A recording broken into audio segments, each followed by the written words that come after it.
Okay, we are recording. Okay, well, it's my first time DMing everyone, so be nice and go easy on me. You got this. Yeah, we'll be fine. So this is a Trail of Decay, and I'm going to move you to the first page in a moment. Let me just get out my thingy-my-bob. I like this music. Thought it was nice and tranquil. So, in this little one-shot, you're a group of lower-ranking members of the Emerald Enclave, an organisation consisting of druids and other nature worshippers with a focus on preserving nature. To be a part of the Emerald Enclave, you have to already gone through initiation to join the Circle of Initiates, and then again, proven your loyalty to join the Circle of Earth. Your next mission may very well elevate you to the next position, the Circle of Air. You are currently in the southwestish part of the High Forest in Faerun. You've been led there by a young forest gnome. His name is Eden. To a base in which the otherwise lone members of the Enclave members gather to help elevate new recruits to higher circles. So, should read that bit first. Okay, so now I'm going to move you over to the next page. Ready? Whoosh. Ready. Here we are. The music changed for everyone, or not really? I think it's the same. Same. Sorry. I don't really know how the music works, but that's fine. It can stay the same. So, as you know, as part of the Circle of Earth, each of you are to undertake a task to prove yourself to be worthy of progression into the Circle of Air. Each of you have your own skills and knowledge. Make sure you put them to use in this one shot to use your investigation and whatever skills you've got. I know that Stefan picked quite an interesting set of stuff. So, which bit have I not read? So you've all been informed to meet at the base you've not been to before. So you're led by Eden, who after a short journey from your regular training grounds, soon ushers you up and past a gap in a small waterfall. Only slightly dampened by the stray droplets, you enter inside to see a large structure. It's lit only by the sunlight seeping through the cracks in the soil above, and as your eyes adjust, your gaze is lured upwards, where you're surprised to see metal structures, though rusted and bent, remain embedded into the soil. Eden continues to usher you, leading you further in, until your eyes set upon a tall, cracked set of steps. Atop it awaits a male wood elf, adorned in hide armour. He holds no weapon nor staff, and holds his hands stiffly behind his back. As you all approach, he bores down a steely gaze upon all of you, a gaze that you've come to know well in the last month. You recognise this man as Farworn Felmir, your teacher.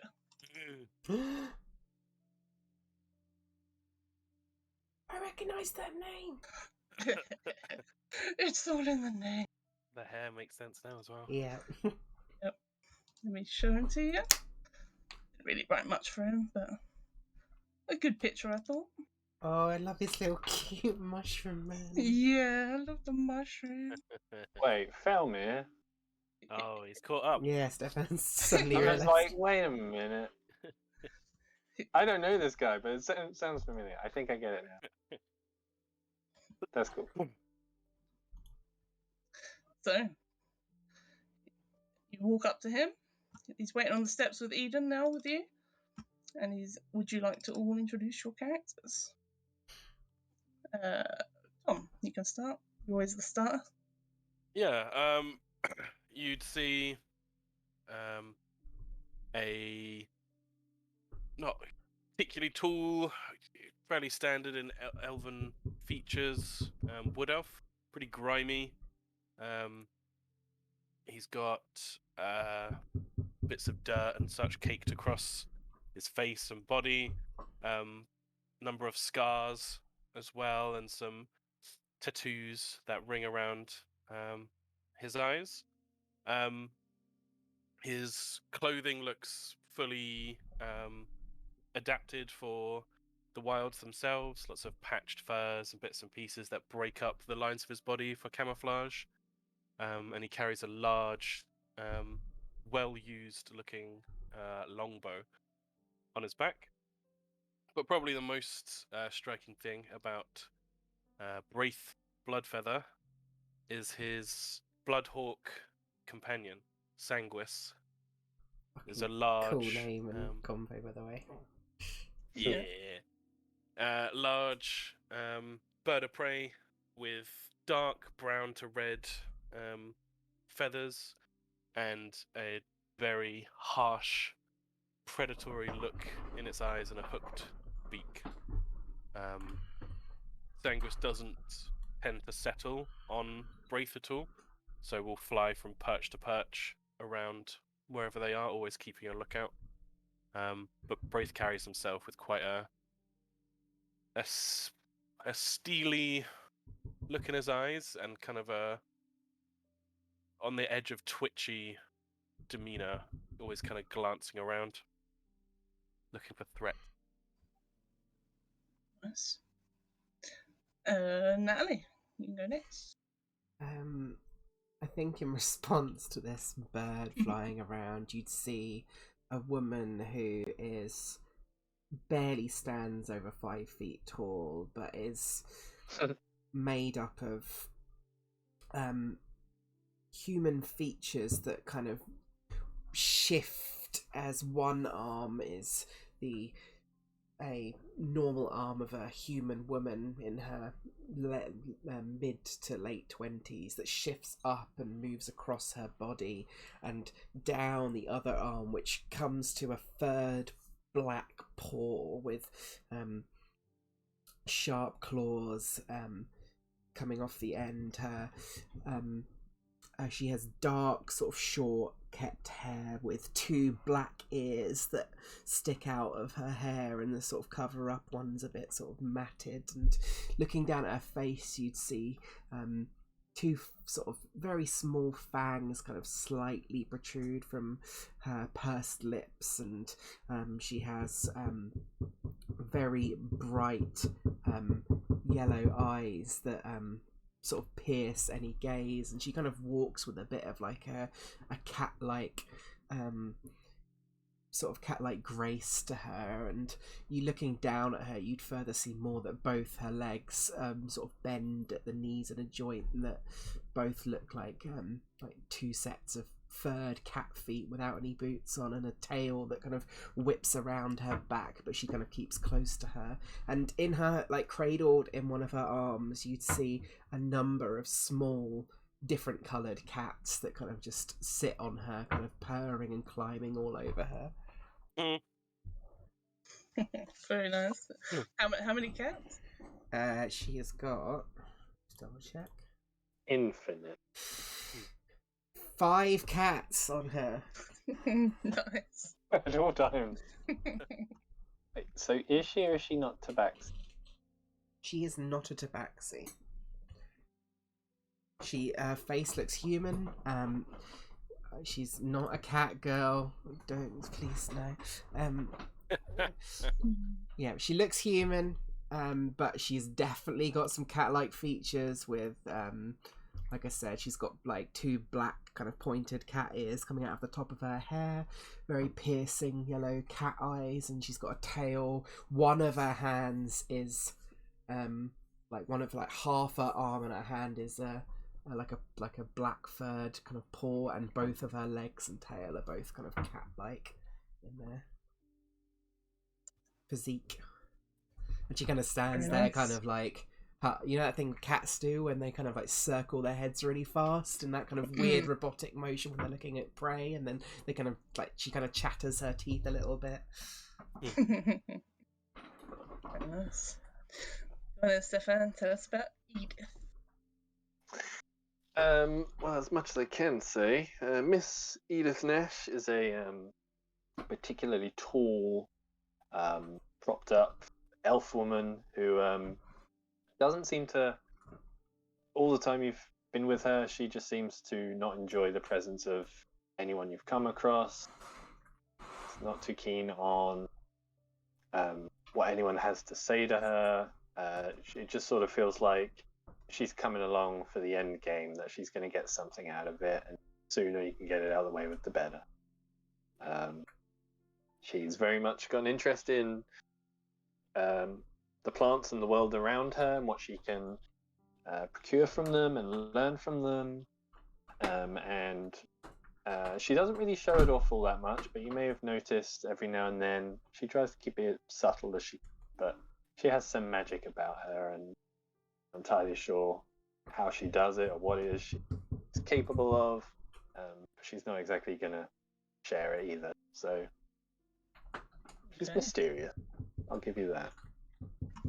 Very nice, very interesting. Okay.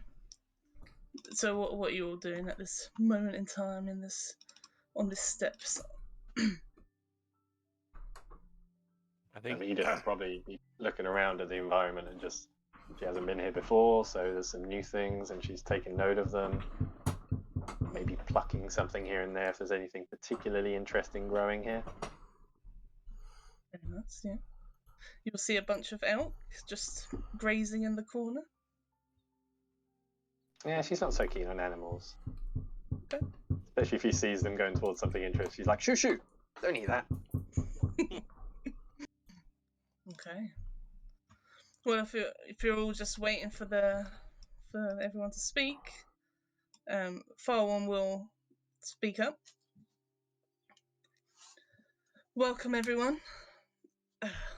It's only a few days since I've seen you all, but this will be a good opportunity for all of you to rise in the ranks. I specifically chose all three of you. Do me proud.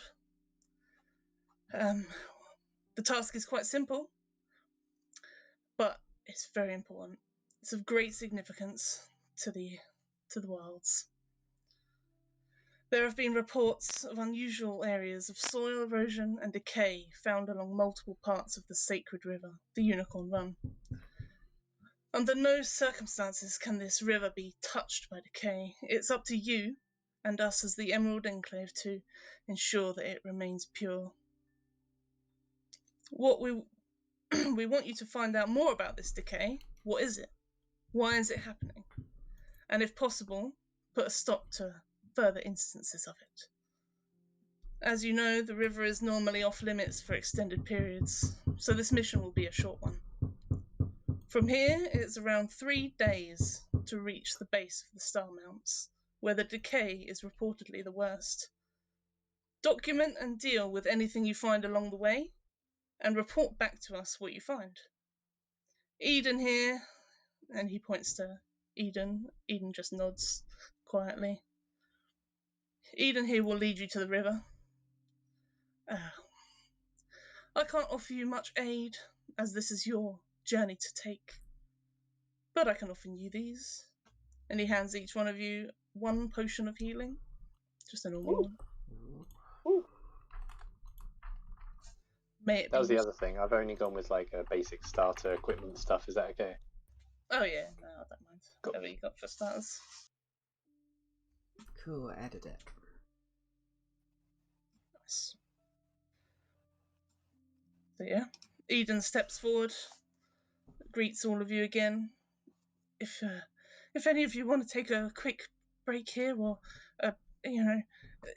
anything you want to gather up or do before we head off, then I'll be ready whenever. And he sort of waits for your guys' response. Felmir, my dear, are you expecting us to cooperate together or compete to see who can figure this out first? I thought you might ask. No, this is a cooperation one, my dear, and it will get you to the circle of air, 1 step closer to your goal, I assume. Indeed. you lightly hear Kathleen purr under her breath. Kathleen, I think you would particularly know Farwan even more than the others. Okay. He would probably have been one of the main ones to have maybe helped bring you up. Mm. Not directly like there every day sort of thing. Not your father, but Yeah. definitely there quite frequently. More like, an uncle. Okay. Yeah, she would show some probably like some familiarity, but also like some sort of reverence, I think, to him. Yeah. So he sort of leans down to you a little bit. So maybe a little bit extra for you, Kathleen. And he just hands you a what should I give you? I wasn't thinking about it. Can I roll on a magic table on the D8? Yeah, roll on a magic. No, I don't actually, because I've actually got items. Hang on, 1 second. Damn it! I almost got to roll on a table. No, we're rolling on tables. Actually, yeah, roll on a table. Yes. Where is it? How do I roll on a table on D&D Beyond? You could do it. I believe. What let me do? Tables don't roll. Just hind under them. No tables here, I'm afraid.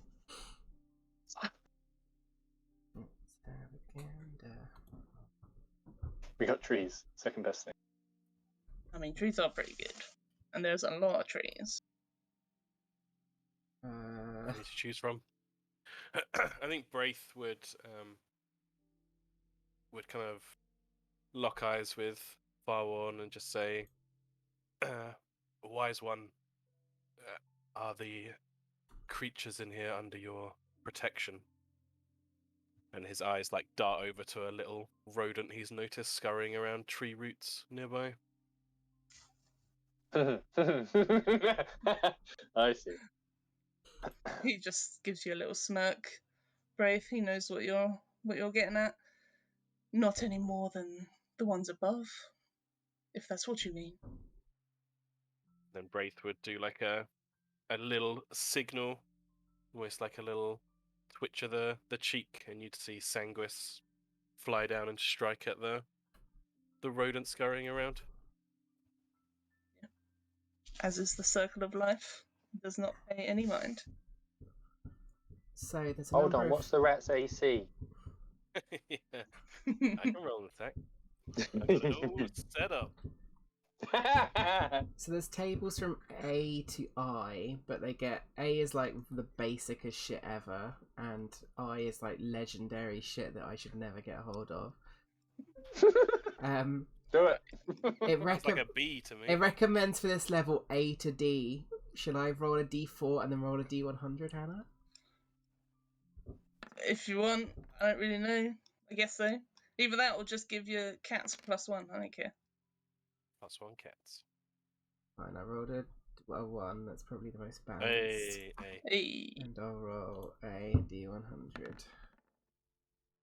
74. I got a first level spell scroll. That's not very helpful. Oh. What spell is it, Hannah? Tell me what spell. You can have what's a first level spell? God damn. Speak with animals. Is that a first level spell? At least. Actually, yeah. Yeah, I think so. Yeah, have that. There you go. Cool, thank you. Yeah, it is first level. Yeah, and Sanguis found will it- take the rat body back up to its perch and start ripping it apart. Nice. Yeah, As cat- soon as Edith sees you handing over the scroll, she'll sort of step side by side with her and be like, and where's our scrolls? Just a little bit of extra treatment for Caleb, you know? I don't see why. What's so special about her? You're so skilled, aren't you? Where are your vials? I'm the most special. You're right. I don't need it. As you get You can close, keep it. as you get closer to Kathleen, what was your character's name, Stefan? Again, sorry, I forgot. You can call her Miss Nash. Miss Nash.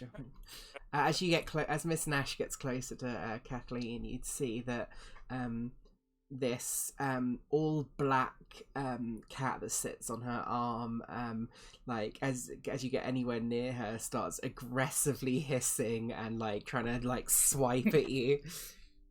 And she looks down. She's like, "Come, Grisabella." Edith would just kind of do a little spit in that direction, like, ugh. Eden is waiting for everyone to be ready. He's going to move up here, just behind the waterfall. Yeah. Go ahead and up. I am ready. Yeah. Braith signals to Sanguis, and Sanguis flies out of the area, but you'd notice she drops a little bit of dead rat for Braith, who just grabs it and munches it down. Is this the first time we're meeting each other? Oh yeah, definitely, yeah. You would have all come from like a little training grounds, but you would have all been sort of training separately and stuff like that, because the Emerald Enclave is kind of like they usually So work at most, we may have seen each other from afar. Yeah, pretty much, yeah. I think So- Kathleen would walk upside Braith and just look at Braith and say, "Watch your bird, please." Watch your bird.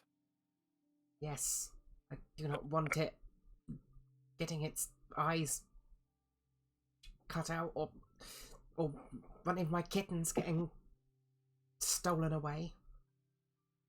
Braith looks at the what I assume is like a writhing mass of kittens. Yes, pretty much. That looks amazing. There's this Like, there's this "Would you one. miss one. Oh. She kind of looks flabbergasted and is like, "Would you miss if your mother, father, brother, or sister was taken from you?" I see. Sanguis won't strike anything that she knows is off limits. See that she doesn't. Very nice. So, Eden leads you out of the stronghold of 9 from the well-lit, stone-carved communal room in the more open to built-up areas inside the cavern with carved trees, stone walls, blah, blah, I think I wrote it the wrong way. Yeah, okay. So he leads you out past the little waterfall. Let me just get the other bit up.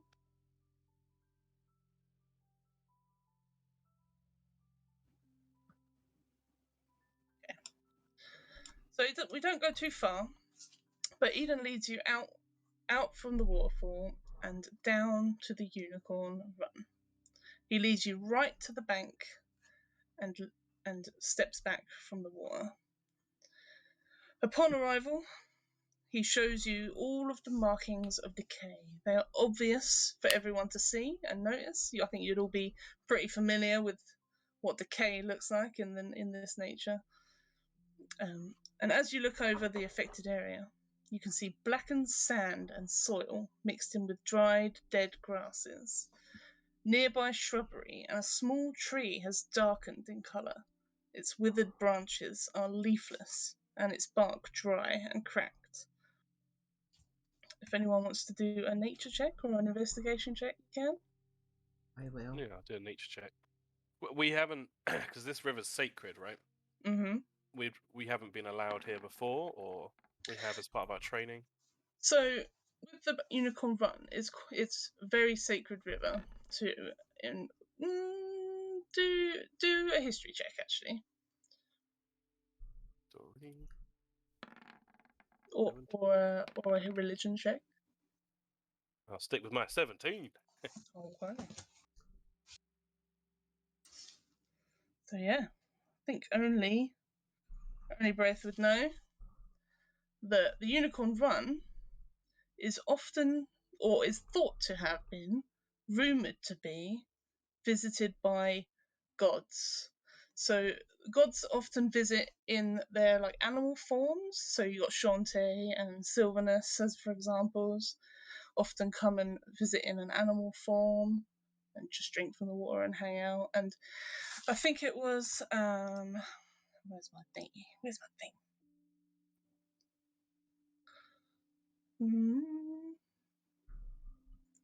So some said that a daughter of Shantae resided at the river's source to usher the newborns into the world. And that's why it's sacred, so you can't touch it. Regardless of the truth, all elves, corrids, and halflings all agreed that the unicorn run was sacred to life and the site of incredible purity. As a result, all three races have strong taboos about extended trips to the run.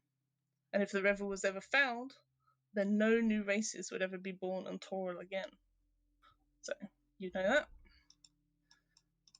Scary shit. Yes. It feels. So, are you saying that we've got, like, we can see the examples of this decay nearby us, around us? Yes, so Eden has led you to the bank of the river where there was an example that he could show you. Yeah. And yeah, so it's just it's what you would expect: dead, dried grasses and withered trees. It's And quite. we've sort of seen something similar to this before. Nothing. You will have seen it in normal, what you would expect, a dead tree to look like, but this is unusual. Why is it Why is it in the soil? Why is it on this particular tree? And you can feel a sense of magic, I suppose, in the air. Kathleen wants to go up and stand on the soil and where it's all decayed, and she's kind of like kneading her feet into it. And she's just kind of like, it feels wrong beneath my feet. Edith would be watching with anticipation, wondering, are her feet fine? Yeah, Is she okay? Yep, your feet are fine for now. Let's see what Skimbleshanks thinks. And she like reaches into her like backpack and pulls out this like huge fat like silver Maine Coon cat who is just like looks really old, and nice. She kind of like dangles him below. Like he's much bigger than like all the other like small kind of like more kitten sized cats that are sort of like roaming over her, and like she just plonks this huge huge cat down in the center, and he just kind of like looks very old, and he kind of just walks around over the like decay in the floor and just goes meow. And she's like, I concur. And she picks him back up and just like pops him back in the backpack, and you just see him like staring directly at you, Edith, as like his face like slowly lowers into the backpack out of view. Nice. Yeah. So Eden, this elf is not there. Eden just looks at you all, notes down all the bits of decay and points them all out to you. Well, this is just one example. There are a few more reports from up the river a bit further, but well, I mean that's your guys' job to find it and report back. Farwarn also told me to give you this, and he gives you a couple of scrolls of Animal Messenger. Just to report back, when you find anything. Is that all three of us? Well, yeah, he just gives you a couple. Just two. Everyone, yeah. Yeah, You can have three if you want. I don't really mind. That's fine. Kathleen would look to Edith and just be like, "See, now we all have our own scroll." Like you know how to read it. How rude. Right. Eden, you sound like you're about to depart from us. You're not joining us? Oh no. This is your guys' mission. I'm already in the circle of air. I don't need to prove anything anymore. Thank God for that. No, but this sounds like trouble. The more the merrier. I don't see why you couldn't join us. What else have you got to do? Oh, I mean, I need to, patrol the grounds and make sure there's no weird, creatures coming in. You guys will be fine, though. I have a question. Yes, I understand. It's not for everyone. I have a question. Yeah, Yes, Kayleen? Does Kathleen? Cindy Clawford get to be in the Circle of Air? Jesus Christ. Well, I don't know who that is, but I mean, if she proves herself then and goes through all the proper steps. She points to this like fat, like tabby kitten that's sitting on her. Oh, well, yeah, maybe. I guess you'll have to ask Farwarn. She like leans in. He's like, "I told you you would get in, silly, silly old bint." Braith's done a couple of things whilst people are chatting. One, he wants to see if there's any sign of decay on the far side of the river. On the far side. Yeah, like on the bank on the other side, are there similar patches of decay and dry grass and such? No, there's just this one tree, and just this little patch around it. Okay. And then the second thing he wanted to do was take an arrow from his quiver and just use it to scratch at the patch of like decay on the ground, like at the dried grass, try and like dig down a little bit and see if it looks like dried out much further down or whether it's just a surface thing. Yeah, I think it is pretty as far down. Say maybe like 2 feet down. Oh yeah, It's pretty it's deep not in before there. that. Yeah. Yeah, he'd stand up with a grim look on his face. Yeah. Something so close to the sacred river is deeply concerning. Yeah, and that's why we need you to investigate quite quickly. So it's a pretty good one to elevate you all to the Circle of Air. It's a pretty quick mission. Well, I look forward to being in the Circle of Air. And what makes this river so sacred anyway? Oh well, it's pretty sacred to the gods. The gods always come here. We try not to touch or sully the river very much. I'm not keen on water. Oh, well, that's all right. You don't need to go in. Good, I won't then. Miss Nash can go in first. My dear, what's wrong with a bit of water? Have you never bathed? Do you know what? Do you know what wet fur feels like? No, I shaved, dear. She just kind of looks away, kind of slightly embarrassed. And she All life flows from this river, Kathleen. All life? Did I flow from this river? Your ancestors did. Maybe my fear of water comes from them. Maybe they nearly drowned on the way down. Maybe. I need to do a little bow towards the river. Eden, do we head up river or down? You go upriver, toward the Star Mounts, north. Thank you. And you just turn and start walking. I was gonna say, before we go, how much do we know about this decay in terms of like, do we know anything about it? Cause of it, cure, anything? No. There's instances of decay going all. There's been multiple around the High Forest as well, but this is where it's most concerning, is around this sacred river. But you don't know much about it. You just know it's pretty unusual decay. It's very specific in one area usually, and you don't know why. It's got a little feeling of magicalness to it. So we don't know what's causing it, and we don't know how to get rid of it. Not yet. Oh, I think.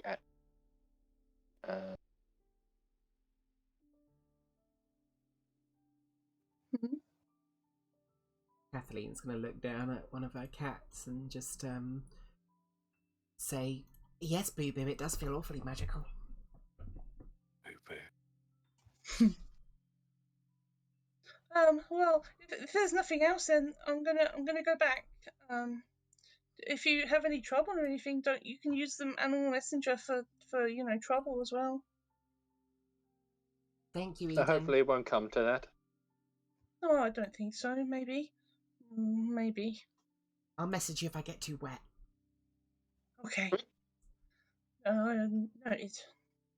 I need a towel. Do you have a I don't have scroll any of towel? He gestures to some of the bigger leaves on the trees. You could use the leaves. Some of them are furry. I suppose. Well, I'm gonna go now then. Good luck on your mission, everyone. Thank you, And Eden. he, yep. I was just thanking her. Eden, you see him transform to a giant eagle and fly away.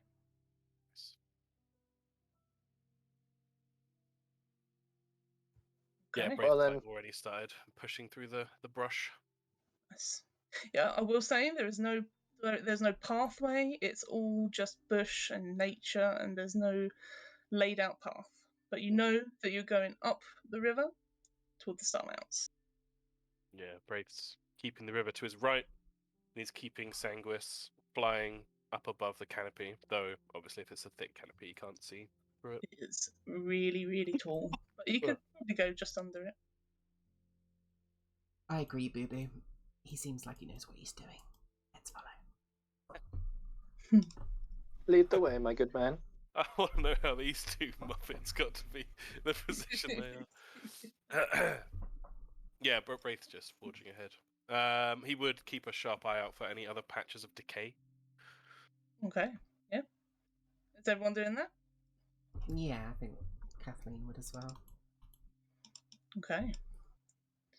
So, as you continue up the river, you don't notice any more decay as such, but the day is wearing on. It's around probably like 1 p.m. now. The time doesn't really matter too much. You can tell by the amount of light coming through the trees, but you know it's 3 days to get there, and there's no super rush. Basically, Hannah's not keeping track of the time. Mm-hmm. So the scenery is pretty much as you see here. Light trickles in through the leaves above. They are large leaves. These trees are huge and old, and the roots seep into the river itself. Cool. But yeah, you do not see any more decay. As you Do go we up this see river, much in the though- way of wildlife? oh yeah, there's wildlife everywhere. Birds singing in the trees constantly. You might even see the occasional, scuffle in the bushes. You don't know what it is, but Okay. there's quite a few frequencies of it. Kathleen would hold Place is her alive. cats close as the Oh, yeah. scuffle goes by. Sanguis's head is like darting around, tracking all the prey potentially that's there. Oh yeah. Yeah, there's loads of prey, I expect. Alright, well, as you trek alongside the river, the day wears on. Everyone make a perception check. I can do that. 12. Okay. Sanguis So- has advantage on perception. That's alright. Oh, let's see now. Yeah, go ahead. Nope, not that it did him any good. Oh. Well, and the river is really loud. It roars with fast speed with the little tiny waterfalls that come on. They echo in the whole area. But over that noise, Edith, you can hear a small sound coming from the trees. It doesn't seem too close, but it's a small, soft, sobbing noise, and it breaks the calm of the forest. Sobbing. How do you react? Yeah. I guess it depends. Does it sound old, young, male, female? Young. Male. Like a young sobbing. Yeah, I guess at that point she'd probably just go, shh, everyone. Yeah, Braith would immediately duck down and try and be stealthy. I don't think Edith would. Yeah, Something like that. Kathleen would. Okay. Yeah, I'm gonna roll Bear in mind. object as well. Well, Fuck.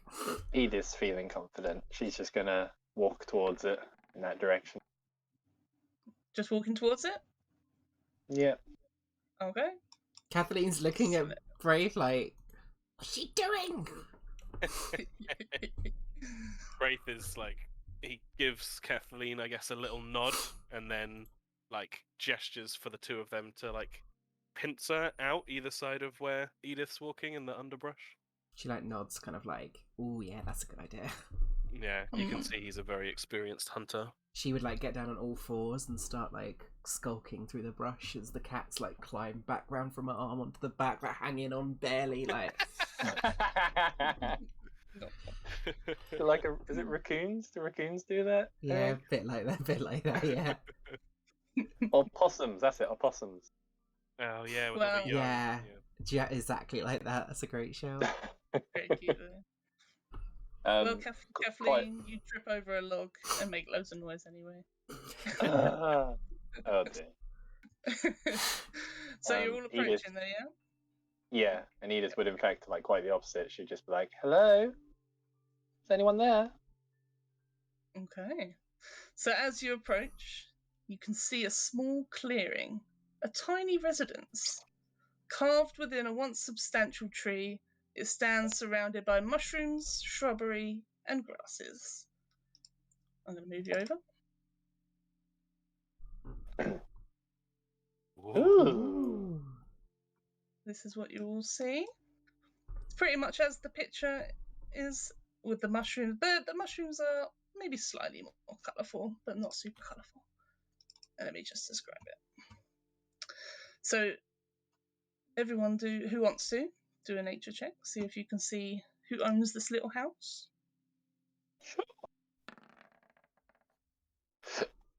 How do I God, I'm not rolling well today. I don't think I've had a single roll above a 10. Yeah, you haven't. As you tripped over the log, by the way, Kathleen, the sobbing would have stopped Ooh, okay. and gone away. Nature checks, 14 and 19, yeah? Yep. Edith and Brith, you both know that this is a pixie's house. Ooh. Yeah? So, so you know Pixie lives here. What would you know about Pixie?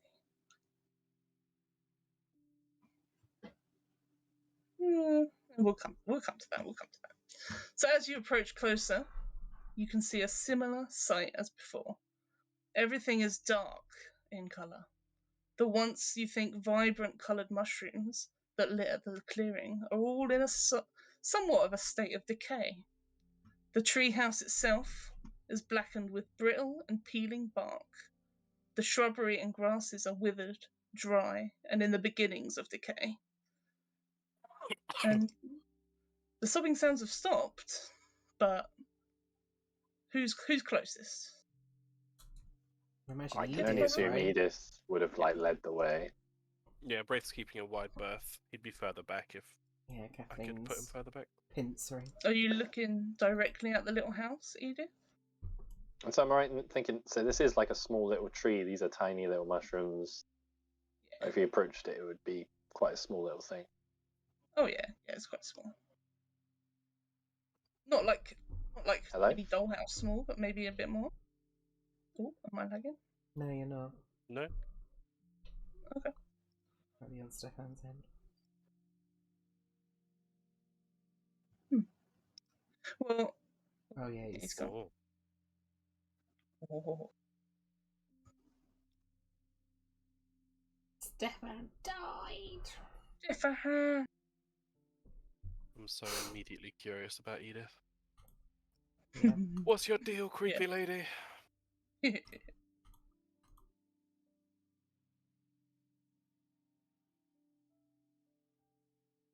He's still on the roll 20, so it might be a Discord issue. Where'd he go?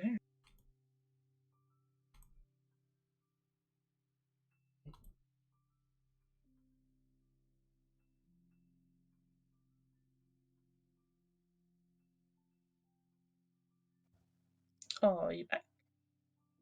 Oh, he's back in. Newborn. Or not. No. Oh. Bonzo. Hello? There we go. Hello. Hello. Howdy. Hi, that's twice now. Is worrying me. Sorry. Right. Did you say you were looking directly at this little house? Oh, is he gone again? I think you might have got again. Oh, no. Hello? Hello. Hello. Hello. Hello. Hello. What the fuck? Everything okay? Headphones breaking, maybe? Hello? Hello. Hello. Hello. Hi. Hello. Hello. Hello. Okay, am I the only one having issues? Yes. Think so. Hello. Hello. Hello. Fuck's sake, it keeps cutting out. Aw.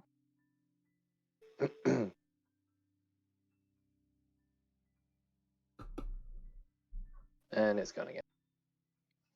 Has it gone? Oh, Or have we no. just stopped talking? I think we just stopped. See, I'm thinking paranoid now. There you go.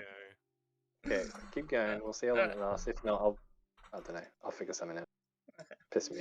Anyone looking directly at the little house will see a little head poke around the corner. There he is. Ah.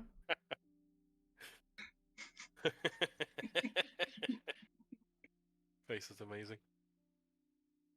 And you just see him. He's got tears running down his face. And he looks at everyone. Well, who he can see. I don't think he saw breath. He's succeed. Whoever failed on their stealth check, he can see. He sees me. And he looks around. You, Kathleen. And then to Edith. Oh, what do you want? Kathleen wouldn't reply unless Edith. Well, she'd wait for Edith to reply. Yeah, Edith. A pixie with an arrow. Edith would definitely just gently approach. Say, hello, little one. Why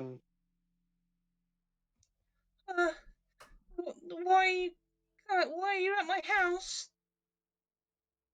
Oh, you see, dear, we're here through these woods. We're investigating, I believe, what's apparently wrong with your lovely little house here. This decaying rot. I don't suppose you've noticed it at all. Oh, I have, yeah. What do you mean investigating? What are you doing?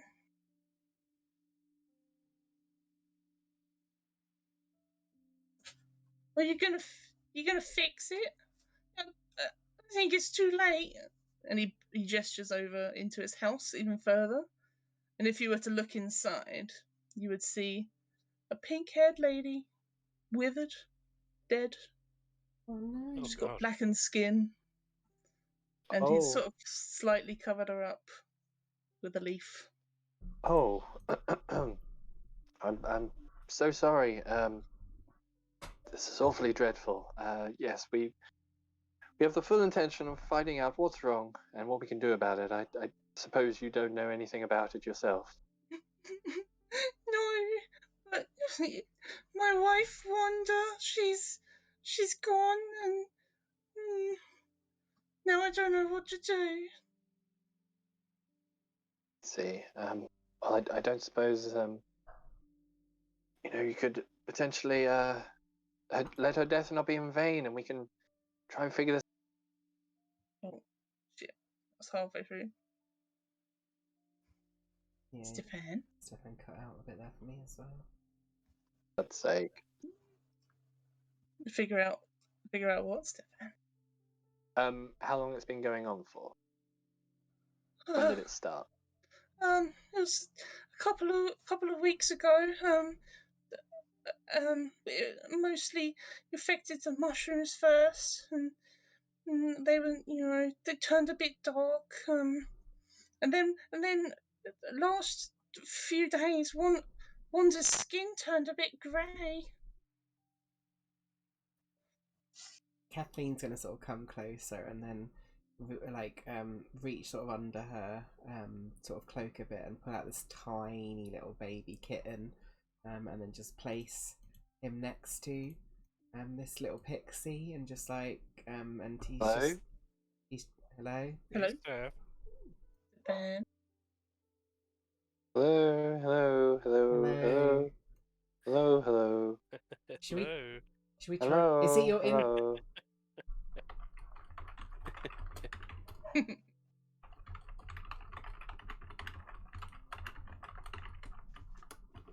Stefan. I can't work out if it's his headphones or his connection. Could be the headphones. Maybe the wire. It's always the wire. No, I don't think. I think it's my connection because Discord keeps saying disconnected. Oh, should we try? Okay. Should we try a different server? Yeah, jump into Fundra Come Call. on, Yeah. Andrew, yeah. Sometimes works, doesn't it? Yeah, let's try that.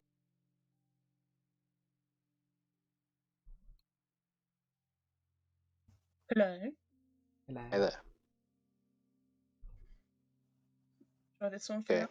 Does it work? Let's see what happens with this. Okay. There we go.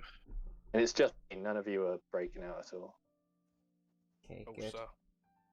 No. Yeah, Kathleen would approach and pull this tiny little baby kitten out, and sort of, he's just like really like sort of small and quiet, like coloured grey, white, and black, and a sort of mixture. And he just sort of comes up to him and just sort of like rubs like his head on the pixie, like affectionately, like cats do. And she just says, "This is Perito. He makes you feel better when you're feeling bad." He's very cute. And he sort of pets the head of the little kitten. Yeah, I Gives a little suppose pet on the head. he has his moments. Yeah, just you know. Everyone do a perception check.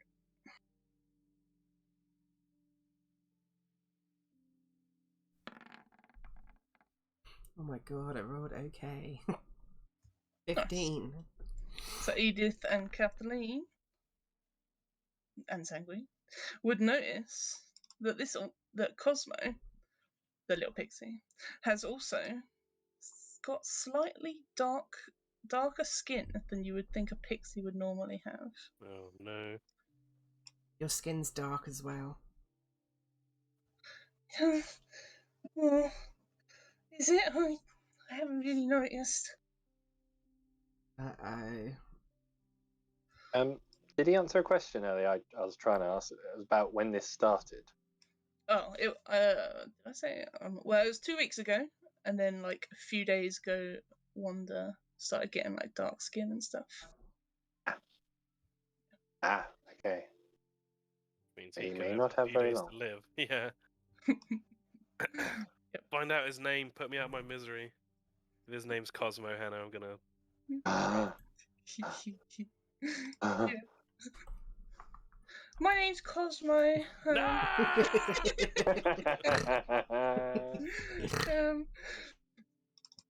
Yeah.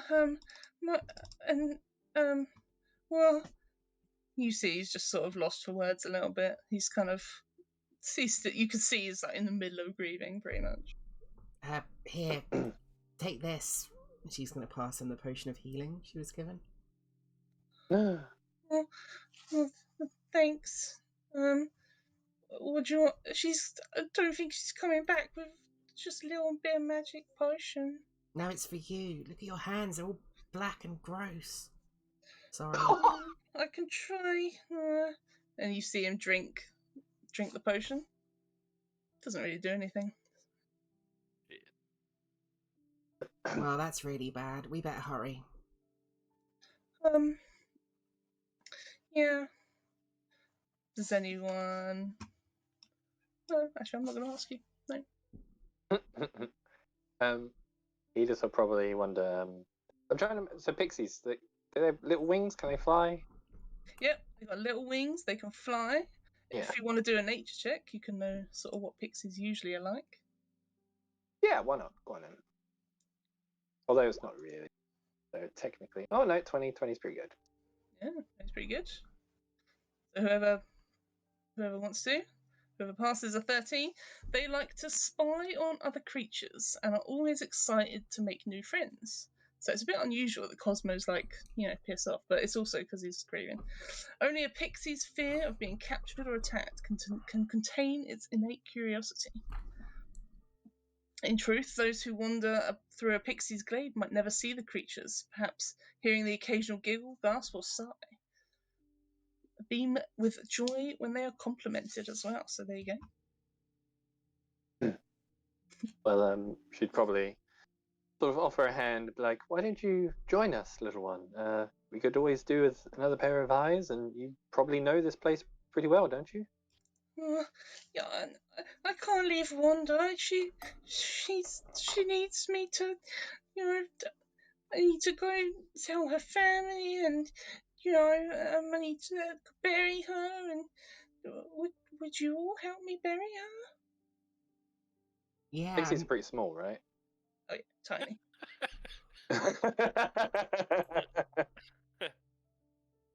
we can bury Yes, her. that shouldn't be a problem. Kathleen, my dear, get clawing. Ugh, fine. She's gonna get down in the dirt and start clawing her little hole, and just throws out the angry black cat that growled at you earlier, and just going, "Go on, Grisabella, dig that hole." Braith would emerge from the brush line with his hands like up in a peaceful gesture. Oh, no, who are you? I'm Braith Bloodfeather. I'm working with these companions of mine.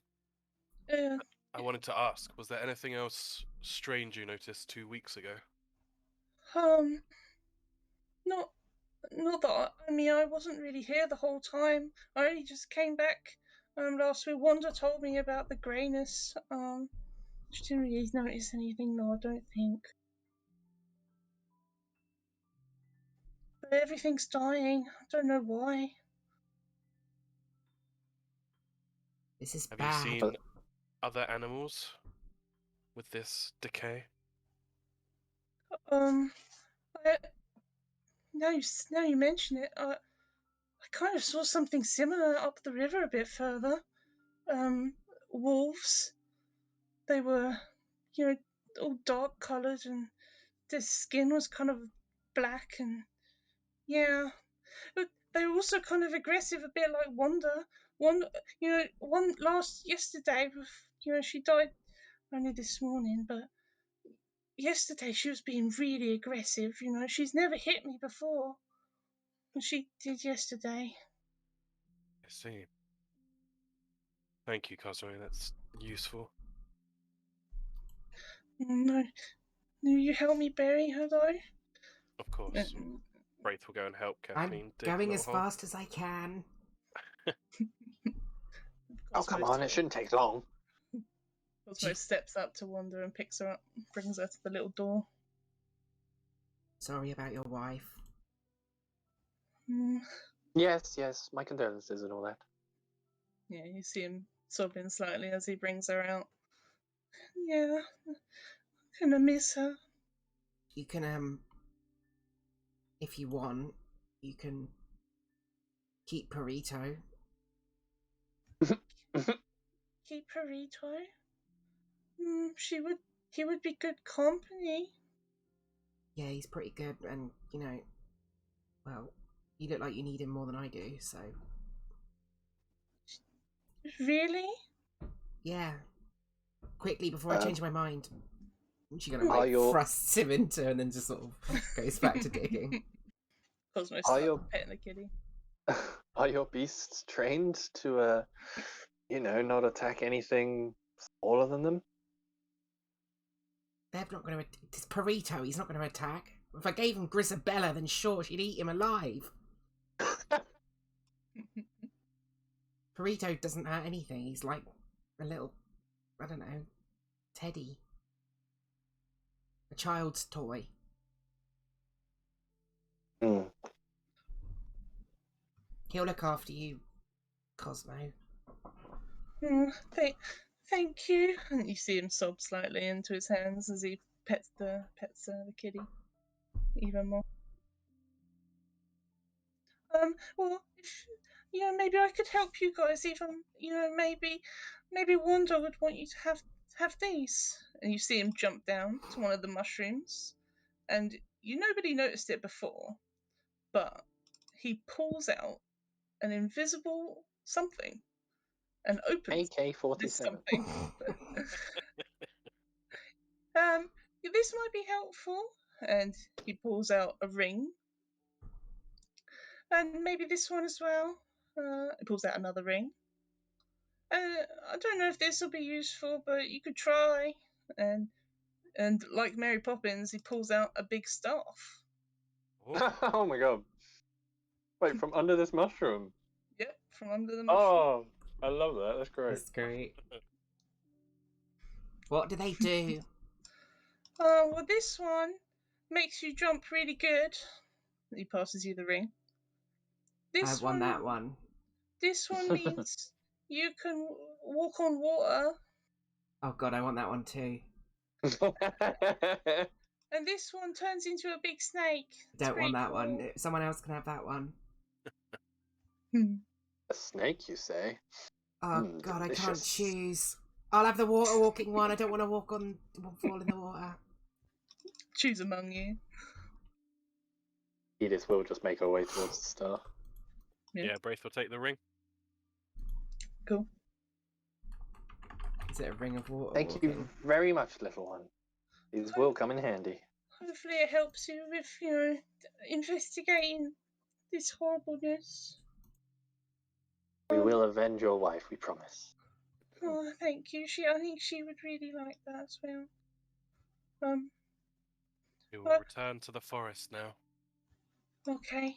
Make sure you feed Perito morning and evening, otherwise he gets a little bit sick.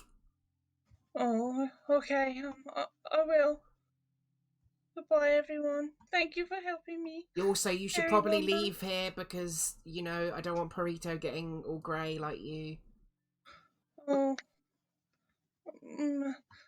I suppose I could. It's my home, though.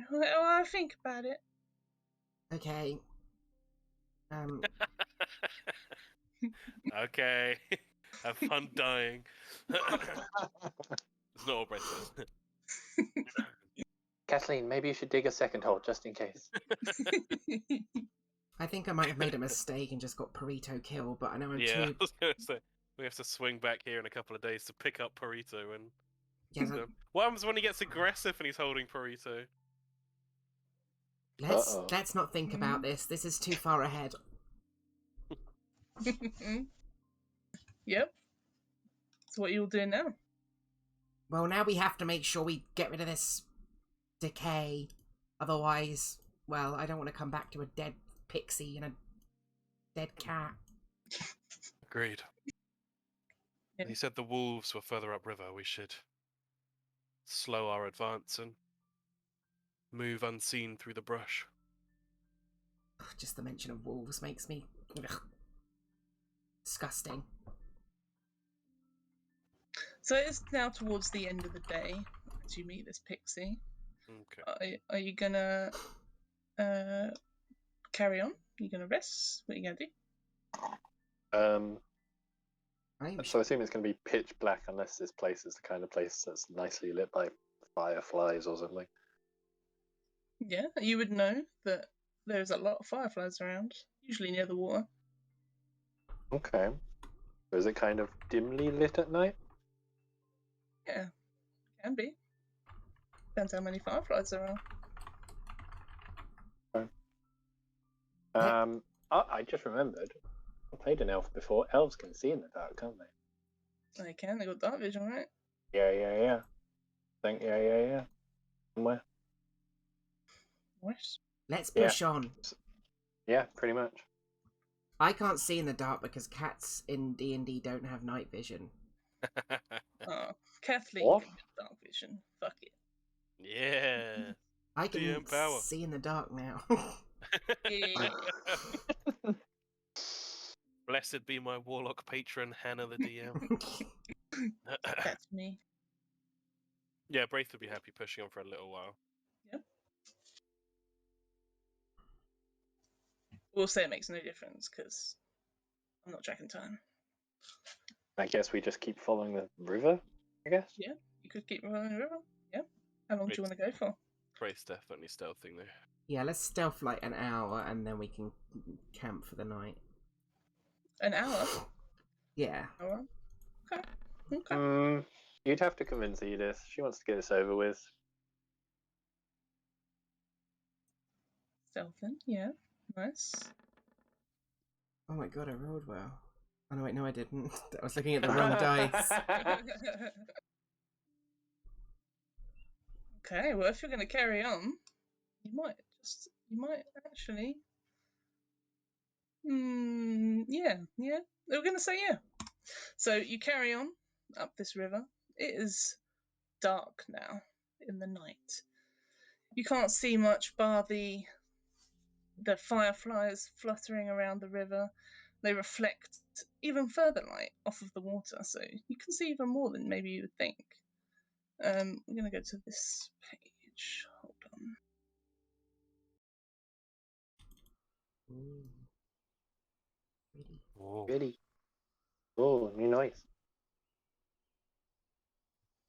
So all the noises of the night you hear, frogs croaking from the river, birds above, but only slightly as it's evening. And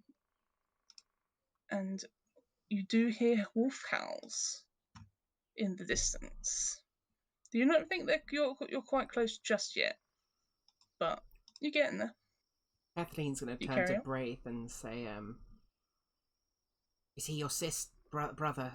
Sorry. Wait, is Sanguis a girl or a boy? I can't remember what you said. Girl. Is she your sister? In sister in the hunt, yes, but not in the same way that you seem to be with your My litter. fellow litter. I did wonder. I have to ask, how did I haven't seen anyone like you before. Neither have I. Did this just have you always been this way? As long as I remember. I didn't always have fur. But then I did. I was very little. I basically always have fur. Does it make it difficult to hunt, having to watch your siblings all the time? No. Makes it easier. They're really good at hunting. I see. Not Perito, that's why I left him behind. Or Right. or Skimble Shanks, to be honest. But the rest of them are great. But they have their own purposes. Skimble Shanks can sniff out a mouse from a mile away. He's wise. Wiser than you. A very impressive feat. No, Sanguis and I are of one mind. We relish the hunt. We met, both claiming a downed raptor.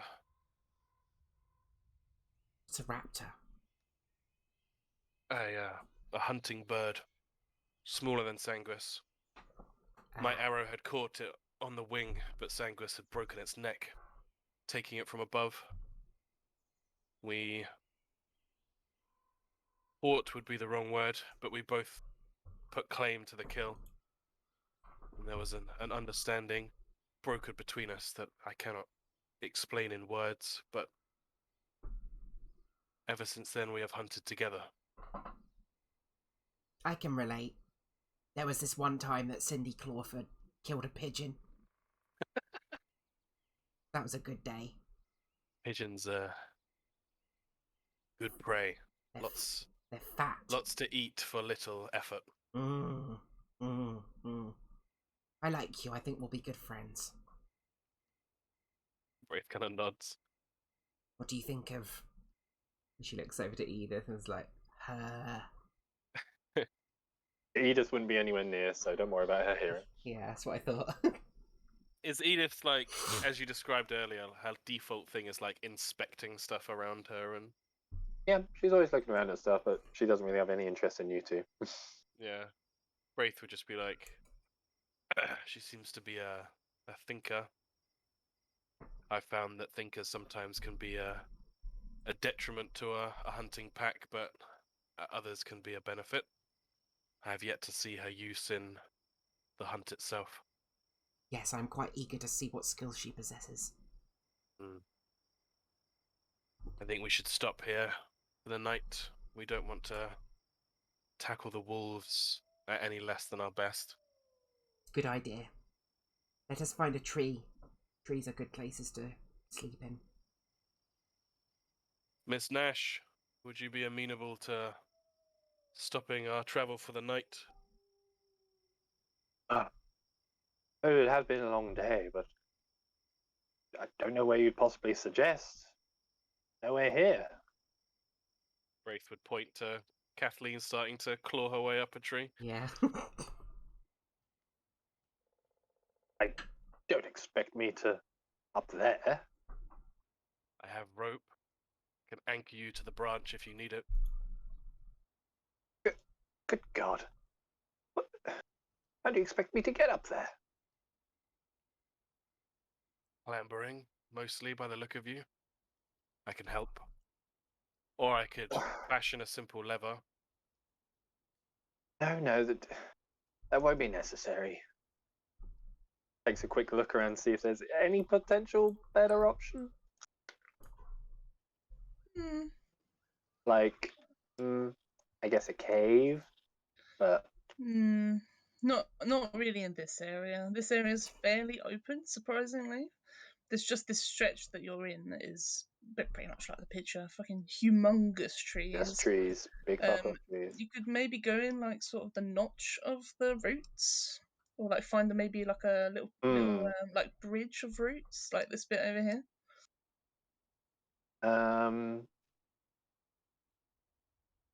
Okay. Oh no, I remember now. Okay, yeah. All right, she'll fine. All right then, I'll see you at the top. She'll kind of walk around to the other side of the tree, out of sight. Yeah, Braith wouldn't follow her. He'd start climbing himself. Yeah, I haven't got whisper on here. The whisper. Oh. I think it's /W and then you type the name. // /W and then Hannah. Space? Space, yeah, you do a space. Ah, there we go. Is that right? Yep, that's about right.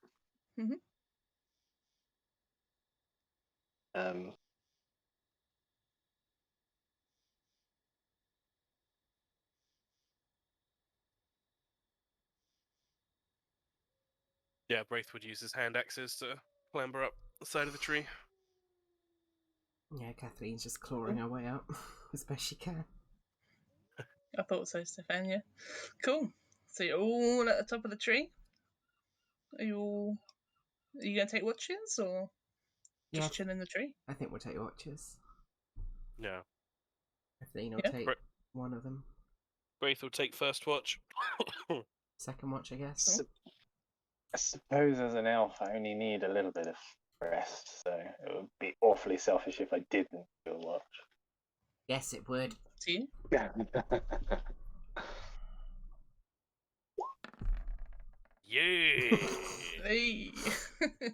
You Nice. don't see anything. Nothing at all. Safe and sand. Shape. What do you want 100%. now? Deception.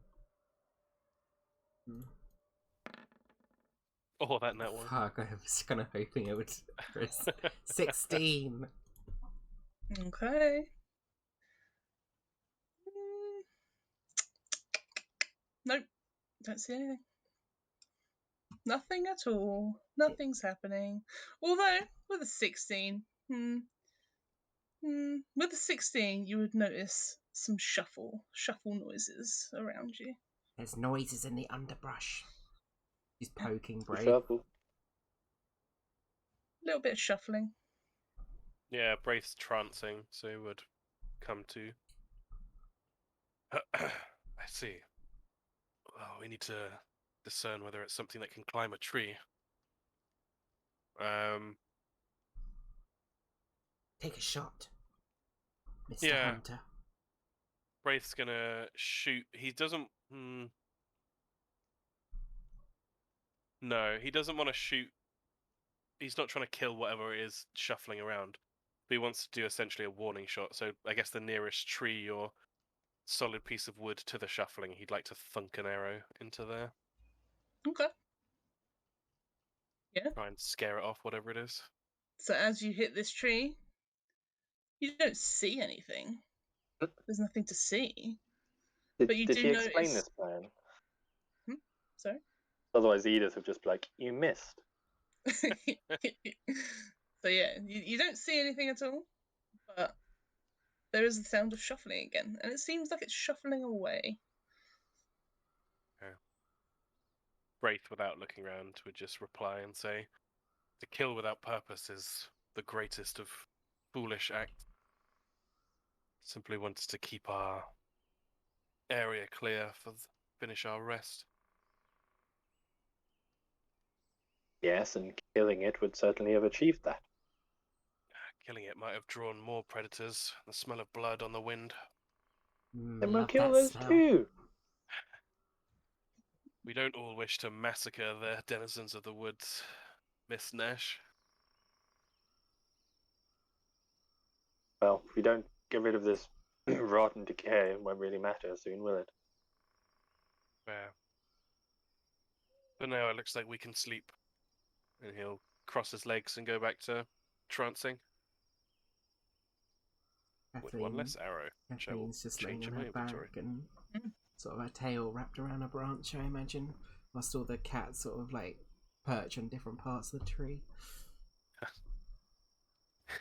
Nice. I'd imagine that Scrimble Shanks is still in the backpack, which he's kind of like hung from a little branch and his head's just poking out and staring at Edith the entire night.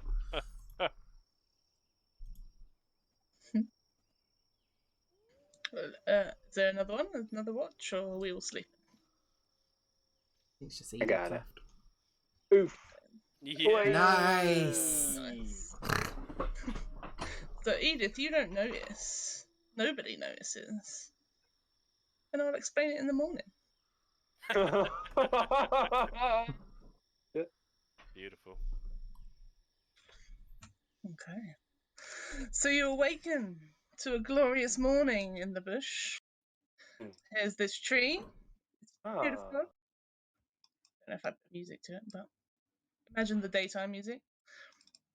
So in the morning, all of you wake up to notice that there's something missing.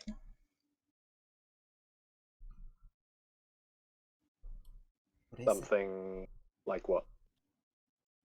Anything Something you of were ours? carrying on you, or something of yours, something in your bag. And Oh. if you turn to look at each other, you would notice markings on each other's face, squiggles, as they were. Fucking Oh. Jigglypuff. You've got something on your face, as do you.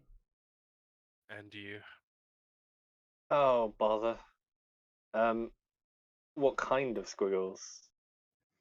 Funny squiggles. There's a big circle around your eye, Edith, with maybe a, big smile drawn on your face. So it doesn't look like characters or runes or anything, it's just squiggles. Just squiggles. Okay. From the trees. Everyone do a perception? Does Sanguis have squiggles on her? Probably not actually. No, not Sanguis. What about all the cats. What about the cats? Yeah. Sanguis and Kathleen, you would both notice. Oh, and Yay. Beth, you would all notice subtle laughter coming from the canopy. It's quite high up, quite subtle and it's quite quiet because it's quite high up, but you can hear it. A little bit of laughter, stifled giggles. Who dare He just draw would on be- the face of the mighty Kathleen the Tigress? You Show just hear yourself, fiend. even more giggles. Right, Grisabella, get the claws ready. He As just would be you say that, concentrating on trying to scrub off whatever's on her face. Does it come off? oh, it comes off. It's just mud. As you say that, Kathleen, you hear the shuffles again, and something sort of like a swooping noise away from you all. Just don't see anything though. What was that? Anguis is freaking out. Wraith knocks an arrow. I'm not sure, but we should assume the worst. I think we should leave this tree. Everyone do a Wait. nature check. Can I? So Can you I? can sort of think about what it might be. Can I? No, I want to do something. Okay. Can I? Determine where the like sound is coming from? Or the giggling. Yeah. It was coming from above you, quite high up above you in the canopy. Like how You're quite far high? away. Quite far. Like 60 feet. Probably not that. Maybe like 40 feet. I'm gonna cast Fairy Fire. Yeah. Ooh. What does fairy fire do? I'll display it. Each object in a 20-foot cube within range is outlined in blue, green, or violet light. Your choice. I'll pick violet, I guess. Any creature in the area when the spell is cast also outlined in the light. It fails a dex save. For the duration, objects and effects just shed dim light. So, and the affected creature or object can't benefit from being invisible. Is that right? Well, it involves a dex save, right? Yes. Okay. I don't know if this is going to show up for you. If it does, then damn it. You could just roll the dice like normally. What's the DC? 13. Wait, let me double check. Oh, that. yeah. Yeah, 13. Nothing appears for you, Kathleen. Damn it. Didn't see a roll either, just so you know. Good. Okay, cool. Wait, it'd still be out. Wait, any creature in the area when the spell is cast is also outlined in light if it fails a dex save. Okay, yeah. So it has to fail. Okay. Can't see it. And like I said, it seems from the sounds that it's flown away. It's gone. Along with the giggles. You can hear them off in the distance. Silly Going even tricksters. further. So yeah, if you want to figure out, see if your characters would know what it might be, do a little nature check. I don't think Kathleen would. She's pretty stupid. 10. 10. Probably not with a 10. Yeah. Okay. You've all got mud on your face. You can see, if you were to look, I know some of you have rope. Any rope you had in your bag is now tied to the trees, tangled around in multiple different ways. Very annoying, very difficult to get off. Little shitbags. What a nuisance. Yeah, Braith would try and untangle his rope and reclaim it. Cool. Yeah, Kathleen would do the same. Or he just had any. Nice. What are you all doing now? We better get a move on, otherwise Cosmo and Burrito are gonna grey to death. Agreed. Yep, Yeah. at once. Scooch down the tree. He'd eat some rations and he'd let Sanguis go into hunting mode. Nice. Everyone down the tree? Yeah. Yeah. Everyone moving on? Yes. Yeah. me just get my thing.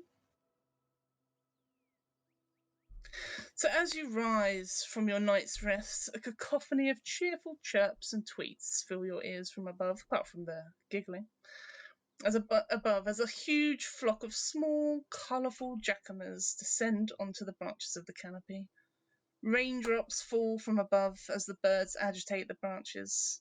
Some sunlight shimmers through the leaves onto the ground, and but for a second you think you almost see the grasses lean into its rays. Are you all going to set off along the river again? Yes. What are these things that have settled on the canopy? They're jacamars. Are they like little birds? Yeah, just cute little birds. You going to eat one? Yeah, Sanguis is going after one for sure. 100%. There's a whole massive flock of them.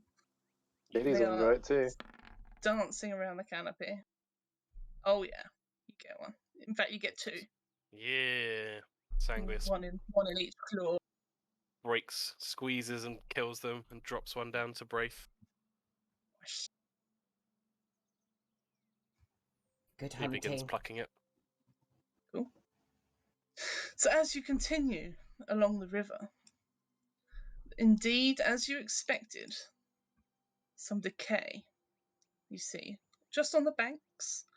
It seems to lead to a trail.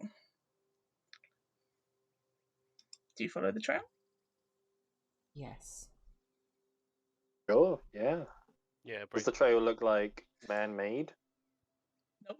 This is a trail of decay. If you were to look at it, Oh, it's easy to notice, so you don't need to make a roll. But you would notice that they're in the shape of paw prints, wolf paw prints. These Shit. decay is leading. I'm going to just tell you because I think it would be obvious to their den pretty much. As you heard from Cosmo, there are some wolves around here, and well, they must be the ones. The decay is only around the footprints, unless. Oh my god, that's a big stuff. It's only around the footprints themselves. Fucking hell, you're getting That's Sanguis. it. Braith did shit. Ugh. But on the bank itself, where all of the paw prints have sort of congealed into one sort of big mass of decay, and so you notice it pretty easily. Okay, I suppose you think this is something worth avoiding, or perhaps what we're looking for? it's up to you. Barwan said we were meant to deal with anything related to the decay. I think we should cull them. We need a clue as well. This seems like a clue. Well, do you think we should have culled the pixie? No. Did cross my mind. It did? Why?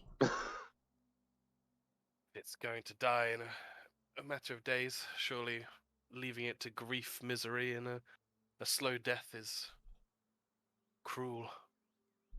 It might not die. That's what stayed my shot. But I'd be lying if I said I didn't consider it. The strength of wolves is in the pack. Try and single them out. Whittle their numbers down and they will fall. Okay. He says as he fucking stumbles over shit and cracks branches and stuff. So what was the stuff? 23, 25, 11. 11. Did Edith do one? Are you going to do one, Edith? Or are you strolling on in there? Suppose if she sees the paw prints, knowing about wolves, it would be daft not. Up to you. So she's not Not gonna do expecting it. much. There you go. Well, even worse doing. Bloody hell. So as you follow this trail of paw prints, it's not very far until you reach a dead and decaying grove.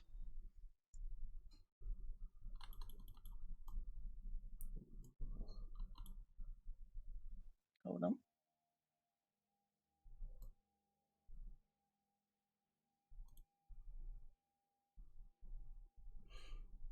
Where are we on the map?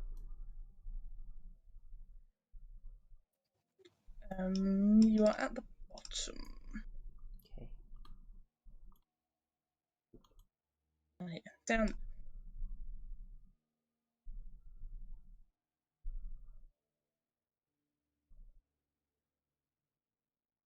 God's sake.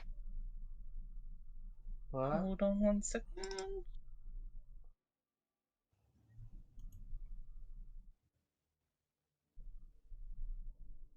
Okay.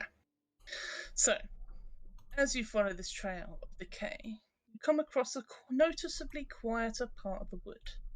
The birds' songs have ceased, and a breeze easily shifts through the air, creaking the brittle branches of the withering trees. You look around to see many of the plants in this area are dried and cracked, clinging to life with only a few green leaves grasping the dry branches. The grass below is almost black. It crunches and breaks under your step as you move through it, and the brittle branches of each shrub easily snaps with the slightest touch.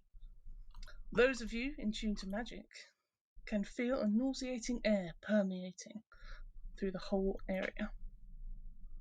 It's gross. I hate it. Sorry, I'm being very stealthy.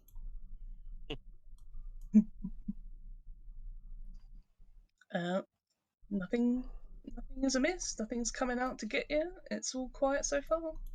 Can I try and see if I can see it? Like, how does this den look? Is it like raised up, or is it sort of like a cave, or? It's kind of like a cave, but it's surrounded by. Well, it's not really. It's kind of a cave. It's kind of surrounded by trees. Say it's like a big, like overlapping arch of like broken, like trees that are like arcing over, but also. So basically, there's like tree here, big thickened trees. Okay. There, and they make up most of the sort of wall, if you know what I mean. Yeah, I get you. And then there's like rocks around the sides and stuff. Can I try and see if I can dead see shrubbery through the branches to see if there's any movement? Yeah, if you get closer. Yeah, I mean, I rolled a natural 20. I'm gonna move a bit closer. Mm-hmm. I'll move up to like here, the tree line probably. Yeah. Look inside. Yeah, I'll be trying to look through the branches to see if there's any movement. A little perception check for me. Yes, indeed. Oof. Yeah, not great. 11. Yeah, and there's the shrubbery is just too thick. You can't really see through these broken branches. She's just gonna look back to Braith and just shrug. Braith can see the paw prints leading to the den. Can he? 100%. Yeah, he's got an arrow. Knocked the bow. All around this area, there is paw prints everywhere. But yeah, definitely a big like mass of them coming in towards this sort of area. They could be out hunting. Would I be able to hear him from? I probably wouldn't, right, from that distance. Not with 11, no. If anyone gets closer, they might make a perception check as well. Edith will sort of be timidly walking forward, but without like giving it away with any obvious incantation, she's going to be detecting magic. Oh, okay. Put that in the chat for me. That one? Did I do it? Yeah. 30 feet. Okay. Oh, this is a big map. You sure you want to do it right there? Well, it says concentrate up to 10 minutes, so she will sort of, over those 10 minutes, be kind of walking slowly, closer and closer. Okay. As she picks up nothing here, you know, yeah. Your stealth roll was not brilliant. No. And unfortunately... What was Kathleen's? I got nat 20. Oh, it was. Yeah.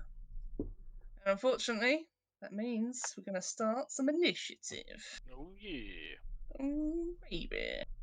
Why is that? I wonder. I wonder. Right, how do I do initiative? Hum. You have to click on their token and then click on the initiative for a button. Oh, come on, Tom. I'm having a bad time. That was a bad baby bird I just munched down on. Oh, how do I do it? Oh wait, I don't think Zangos gets her own initiative. Acts on yours, right? Yeah, let me check the beast heart thing. Pretty sure Oh, X yeah. on yours, yeah.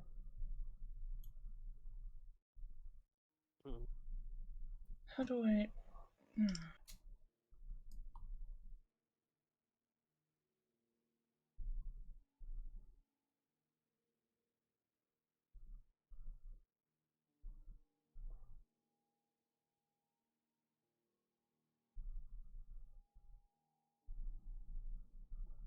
Can you see the initiative of Yeah. mine? Yep, okay, good. How do I do the thing? Descending. Yeah, there you go, you do it. There we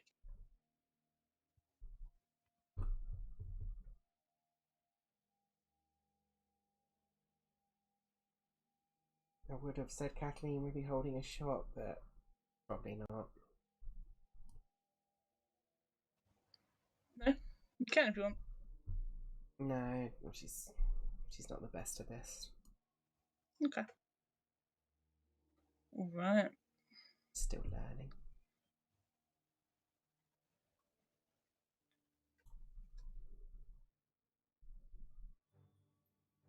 Oh.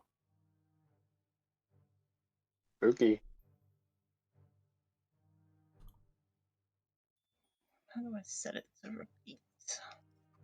On the song, there should be like a little circle symbol sort of thing. Okay, hopefully it repeats. Tell me if it doesn't. Alright. Who's first? The wolf, I think. Wolf is going first. So you see out from this little opening in the bush, it was pitch black inside. You wouldn't have been able to see even from the entrance. But from the entrance, you see 1, 2, Uh-oh. Oh. 3, Uh-oh. Oh. 4 wolves pop out their head out from the cave. Shit. Yeah. So I mean, you're not hiding, are you, Kathleen? I was trying to be stealthy. You are being stealthy. I'd say it was a natural 20. Yeah, you are being stealthy. Right, what is a wolf's movement? 40 feet. Okay. So that one's got 5 more. That one's got 10. That one's got 5. That one I think did theirs already. Okay, that's their turn. They're gonna hold a bite if anyone comes near them. Oh. Okay. Do they look like they're being aggressive or defensive? They're aggressive. Can I see if there's anything like weird about them? Yeah.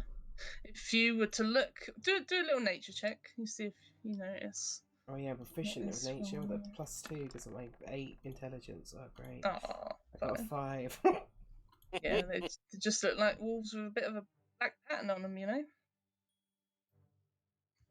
Anyone else want to do a nature check?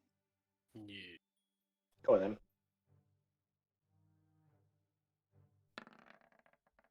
Yeah. Nice. Yeah. High five.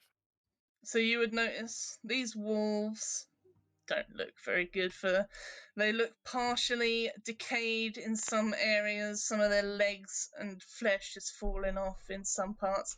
One of their ears is missing on a couple of them, and they're just not looking great, to be honest. Their skin underneath, like their nose and ears, you can see the skin is dark and grey, not like wolves at all. Jesus. Yeah. But yeah, that's it. And then it's, how do I change turn? Edith's turn. Go on then, Edith. My turn. All right. Don't like the look of these boys. So she's been humming and over it. Let's give this thing a go. Throws out her staff of the python. Wham! Right in front of her. Oh, yeah. Nice. Oh, I do not have a snake. If you click So- on the little information tab and search snake, or not information, the upload tab, Hannah, and Yeah. then type snake into the top bit, and it should come up Okay. with like a picture of a snake. In fact, I think I can fucking throw one I out got for one. you. I got one. That's all good. There you go. Snake. Ah! Hello, little. Can I actually Is it check little this snake or out? big snake? Let's find out. I don't know. What does it There's say on giant constrictor snake. Let me look at the item. Don't know how big that is. We had this. Didn't we have one in? You did, yeah. First Bungo campaign. had it. If it's the same one, it's a huge beast, yeah. Yeah, it is a huge beast. Nice. 60 hit points, AC 12. It'd be a 3x3 creature, right? Nice. Real big. Safe. There you Oh go. my god, it's huge. Awesome. Alright. Hello, hello, Hello. Hello. hello, You gone? hello. Hello? Hello. Hello? Hi, Hello? there we Hello? go. Hello? Piss me off now. I got a big boy snake now. Cool. Holy shit, is he really that big? Yep. Yeah. Holy Does it have shit. Does it have its own initiative? Oh, I don't know. No, I command it on my turn. So Sorry. that was my action. Hang on. How do I give you control? Oh, you'd have to Yeah, I make was a gonna whole character say. sheet for it, Hannah. It's probably easier if you do it. I could just describe it, yeah. Yeah. On your turn, it just says on your turn you can mentally command the snake. Does that like take a turn, a bonus action? If it doesn't say, then I'd assume not. I have no idea. You decide what action to take and where it moves during its next turn, or you can issue a general command. Where are Yeah, it doesn't specify what kind of action it takes. By using a bonus action to speak Oh, the I got command word control again, now. you Cool. return the stuff to its normal form and a on your turn. You can mentally command the snake. So, I actually can't really do anything bonus action wise. So what I'll probably do is have it shimmy on over here. Okay. Something like that. Yes. That'll be me. Kathleen, your turn. Hello? Hello. Hello. Hello. Stefan dead again.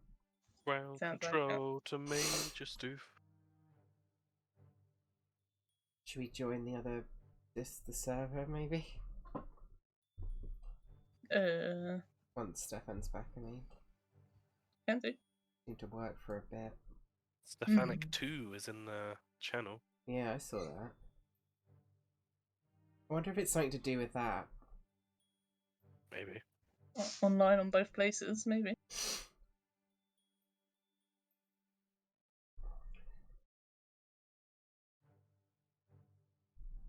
I bet it is that.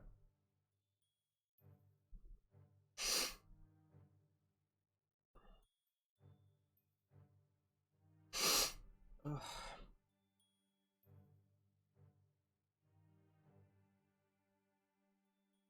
So gross because I've got both my nostrils pierced and I've got my septum pierced, so I can't really like clear my nose very well. So there's so much fucking snot Gross. build up in my nose. It's so disgusting. Jesus.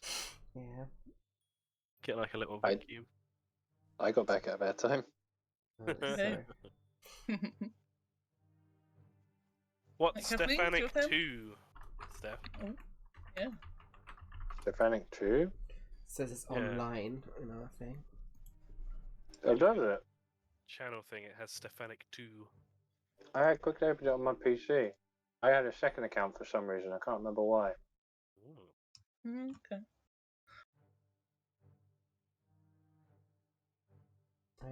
Is it my go? It's your go. Okay, I am going to start off by. What am I going to do? I'm going to That's when you mark. So bonus action. I am going to cast Zephyr Strike. Oh. What is that? I'll put it in the chat. It's a fucking cool spell though. You move like the wind until the spell ends. Your movement doesn't provoke opportunity attacks. Once before the spell ends, you can give yourself advantage on one weapon attack roll on your turn. That attack deals an extra 1d8 force damage on hit. Whether you hit or miss, your walking speed increases by 30 feet into the end of that turn. Nice. So I will. Yeah, I might as well move up then. I'm going to move up to this wolf. Mm-hmm. And I've got advantage because of Zephyr Strike, because I'm going to use it now. And I am going to attack by grabbing Cindy Clawford's legs and just like throwing her into the face of this wolf. Amazing. Yep.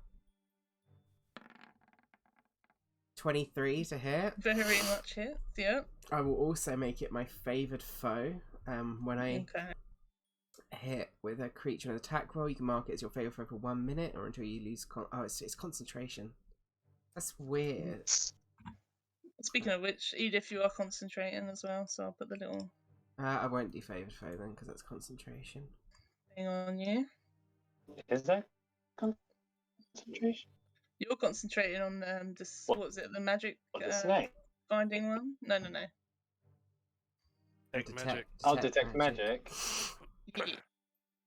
So yeah, the thing deals 5 piercing damage. Fine. I mean, 5 piercing. Yeah.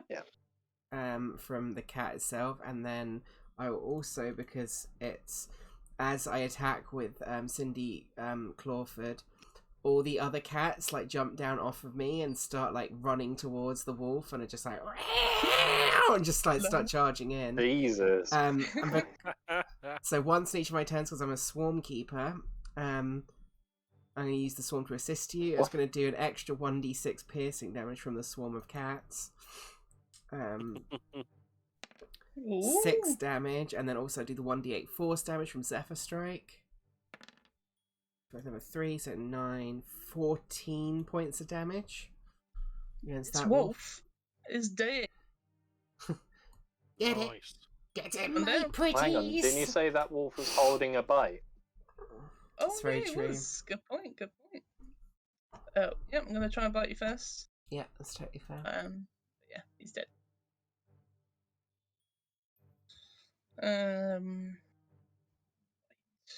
I imagine I would have cast the spell after if he does bite me. Oh yeah, if that's okay. It misses anyway. Okay, 11. good. Yeah, 14. I see. That is my turn, though, I believe. Okay. Oh wait, no, Now... I can move far back. I want to move back another 30 feet. Yeah, do it. Because my movement speed's actually even faster than that because of the Zephyr Strike. So 30 feet. So that's 40 feet, which means I've got another 20 feet movement. So I'm going to move back here. Okay. And out from the den, you see a further wolf.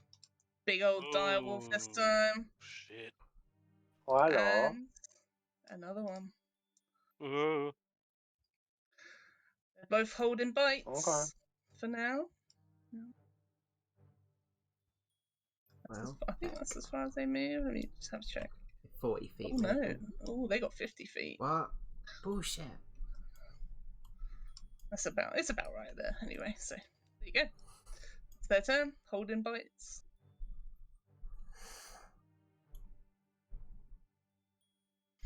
And it is Sanguine's turn, there you go. Yeah, it is on my turn, so you can delete Sanguis from the turn order if you like. Okay. There you go. So Braith will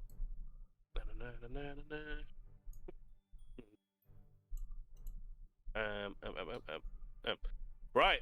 This is we get to see the beast heart stuff at the start of the turn. Sanguis gains 1d4 ferocity. Gains 4 ferocity. Ooh. Very cool. Very you. Track that on the red bar on her token. Yeah, you'll have to keep track of everything. It's Yeah. fine. It's quite nicely done. It's quite easy for me to Okay, do. cool. Wraith himself will command Sanguis with like a whistle to fly. She's got 60 feet fly speed. She's gonna fly and be up above the tree here. She's not close to anything on the ground. She's not attacking anything this turn. Her stealth would be gone, but she's just hovering up in the air.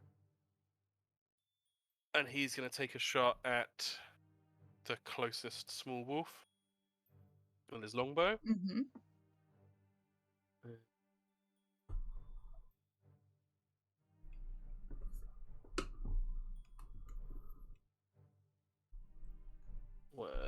There it is, longbow. An 8. Oh, it misses, unfortunately. Pew. Goes wide. Yep, that's his turn. Okay. Simple start. These wolves, they can see a big bloody target now. They fought snakes before, but not that big. I'm gonna go over there.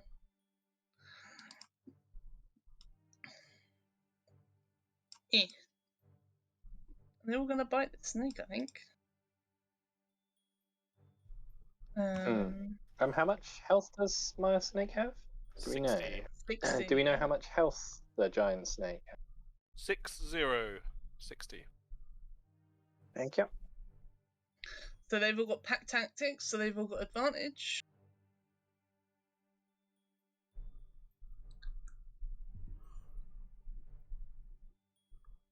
And I don't know how to make them visible, but I'm just going to tell you. One got a nat 20. So that is 2d4. So that's 8 plus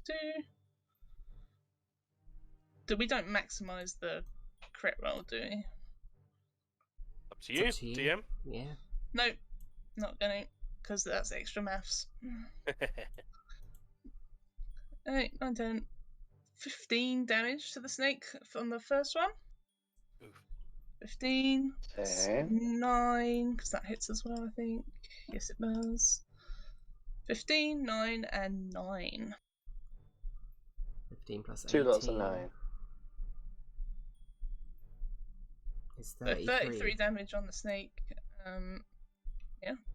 Ow, that's a lot of damage. Yup. Tactics. I think that's right. Very good. Poor snakey. Yeah. That's their turn, though. Edith's turn. Alright, well, shit. I suppose where we are currently, so I'm gonna go so what, so I'm right in thinking, so my action will be for the snake to perform an action? No, I don't Is that think right? so. I think you just mentally command it and What? it does it. Yeah. I So really our just actions are have it do it separate? separately, yeah. Okay, cool. In that case, let's do the snake by... Yeah, let's just bite. Yeah. Let's go the one furthest on the right. Let's go. Mm-hmm. No, what should I try? Bite is a +6.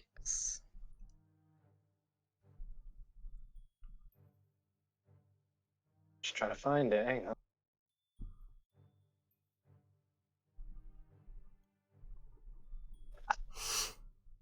I know what to do. I know what to do. Hmm. I know what I'm doing. Hang on. Boom. There it is. That's what I want. That's what Daddy wants. Boom. Hey. Hey, I see it. Oh, it misses. Jack. Yep. So that was him, I guess. I guess what I'll do then. Let's do something like I haven't really got an awful lot there, do I? Yeah, let's just do.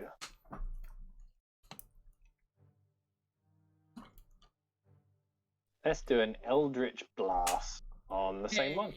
Go on there. Yeah. Eldritch Blast. Oof. And it hits 6 damage. Very nice.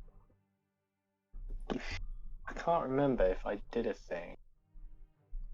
Remember right. When I hit the creature with Eldritch Blast, I can push it up to 10 feet away from me in a straight line. So I guess maybe if he backs into the one here. You know what? I'm gonna have it push this one and then that one like that. How about Yeah. Cool. That works. Yeah. I like that. And then, just because apparently that's a thing you can do, what I might do, just double check. Here we go. Okay, I'm going to use my bonus action to have my snake turn back into a staff. that? Ooh, okay. It's gone.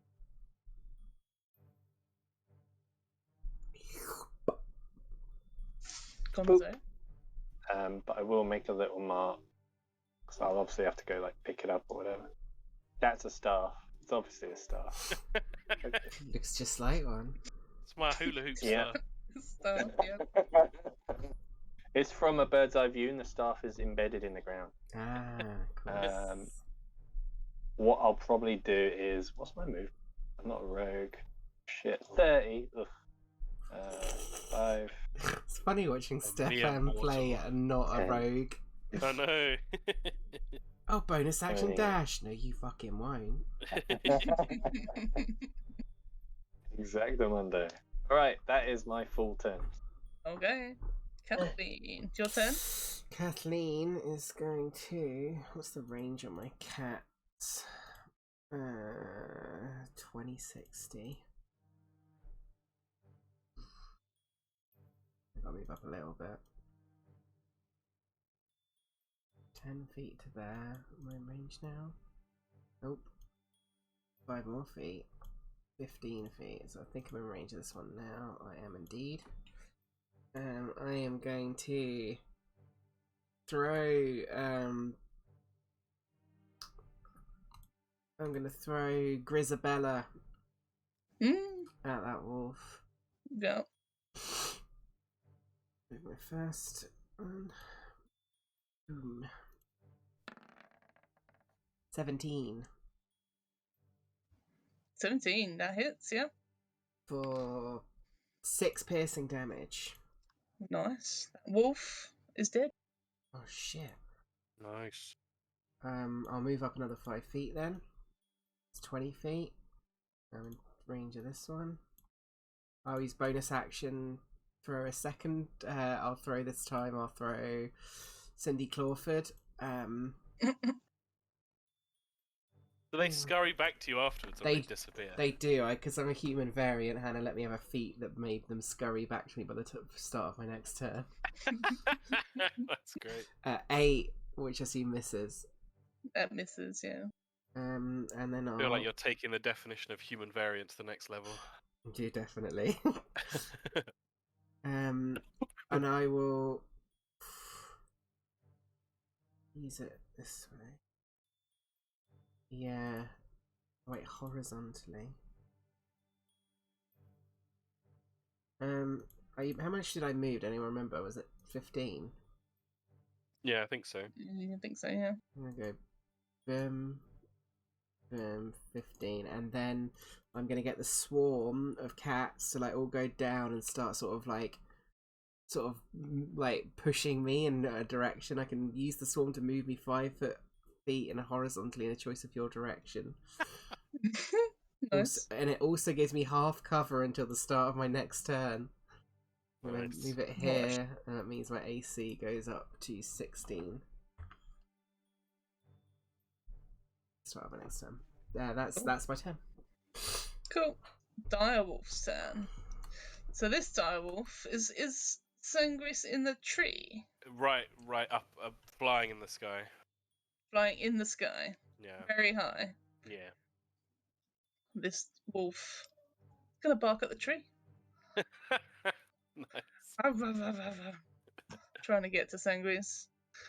This direwolf though, it's gonna run right up to Kathleen and make a bite. Mm-hmm.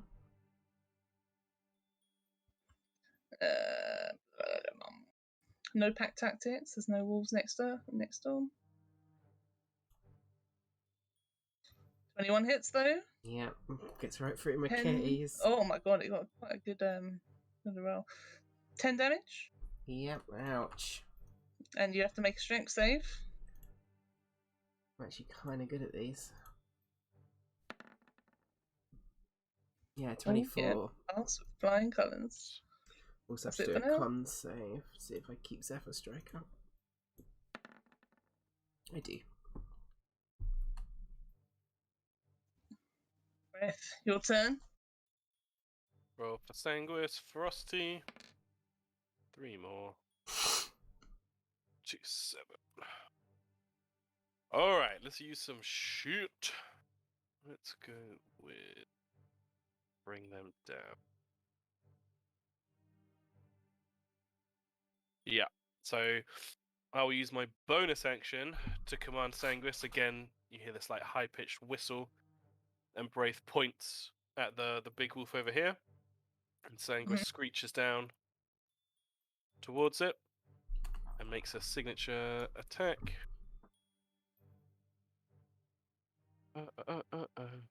Wait, do I have to declare it first? Hits a creature. Okay, that's good. Signature attack from Sanguis. Damn it! Oh, no. So Sanguis is just now Good. flapping next to the wolf. Mm-hmm. That's fine. Oh man, I need to use some of the ferocity or we're going to be in some troubles. And Braith will shoot the big wolf that's attacking. Or actually...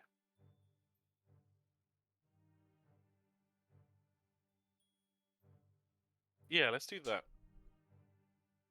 Braith actually shoulders his bow and strides up next to Kathleen and is going to make an attack against the creature with a short sword. Ooh, okay. And again, I assume... Oh, it's when I take the attack action.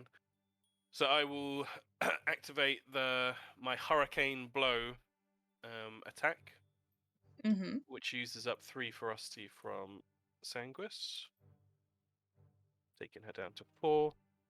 And if I hit, the wolf gets knocked back 10 feet. Nice. So cool. Wooyah! 15 to hit. It hits. 6 piercing damage. 6 damage. Yep. So he strikes with a short sword and then follows up with his shoulder and just barges the wolf back away from Kathleen. 10 feet back. 10 feet back. Around there. Yeah. And then he is gonna, because she took a pretty hefty blow, he's gonna move in front of her between her and the wolf. That is my turn. That's nice. And it's the wolf's turn.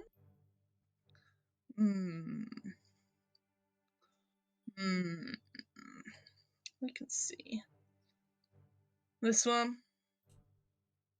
It's gonna go. It's gonna go probably. Pack tactics though. Probably come to you. Mm-hmm. This one is gonna go to Sangris. Over here. Yep. Okay, and this one next to you is gonna make a bite. Oh, Yep. it would load.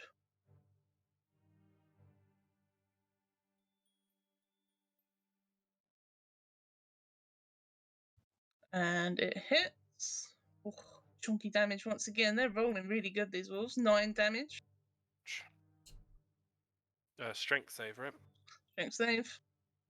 Strength save. Strength save. Wow. 10? 10. Oh, it just fails. Shit. You are pulled prone by this wolf. Roger that. And this one up here.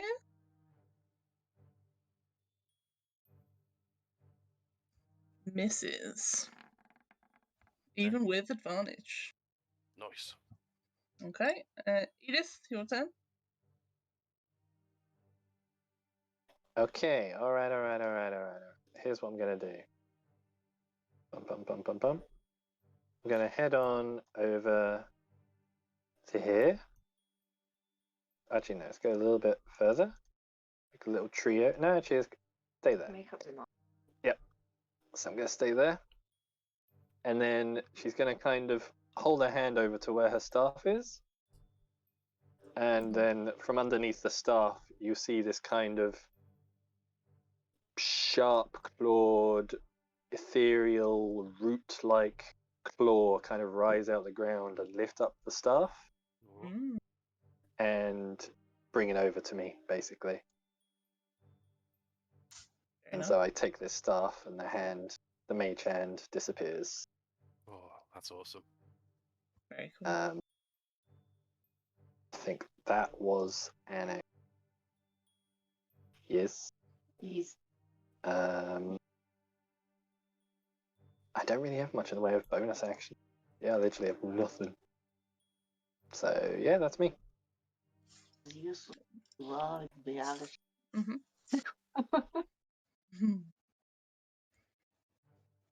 Maybe you got 2 potions? Or who gave... somebody gave those away. I did. Is that your turn, Edith? Yep, that's everything. Kathleen. Kathleen is going to move up to here, swing Cindy Clawford at this wolf. 22 to hit. It hit. That's 6 piercing damage. Mm-hmm. It's still alive. Still alive. Gonna use the Gathered Swarm to make do an extra d6 piercing damage for a further 6 damage. It's Nice. dead. Yes. Let's go, Kathleen. And then as Collapses in front of you. And as you do, Kathleen, you would notice the trees around you seem to have withered even more. Oh shit. That's bad we're killing it then. Maybe. Oh crap. Well, they're still attacking us, so Yeah, we need to not die. yeah. Mm-hmm. Fuck. Oh yeah, I'm just gonna bonus action throw Boo Boo at the direwolf. Go on, baby. 12. Ye. You honey child. I left 13. Nope, 13 is the DC. Okay.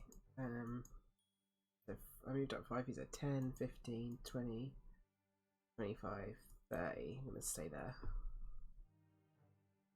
That's my 10. Okay. I don't have 16 AC anymore. Big wolf comes over. He's just standing right there. He's gonna get you. Yep. It's got advantage because I'm prone. Oh yeah. Oh, and it hits. I will use feral reflexes. It might make no difference, but I'll try it. Go on. Costs me 2 ferocity, so saying this is down to 2 now. When you or your companion is hit by an attack, you can use your reaction to increase the target's AC by 2 against the triggering attack. So I go up to 16. That do anything? I'm afraid not. And it's a big hit too. Oh god. They're rolling real well, these wolves. 14 damage. Holy God. shit. Yep. Straight down. Exact amount. Okay. That's his turn Uh-huh. though. What are the other two doing? The other one doing? Is it attacking? Oh, the other one is gonna. Oh, you said Sanguis is in range now, this wolf? Yep, definitely. Okay, gonna attack it then.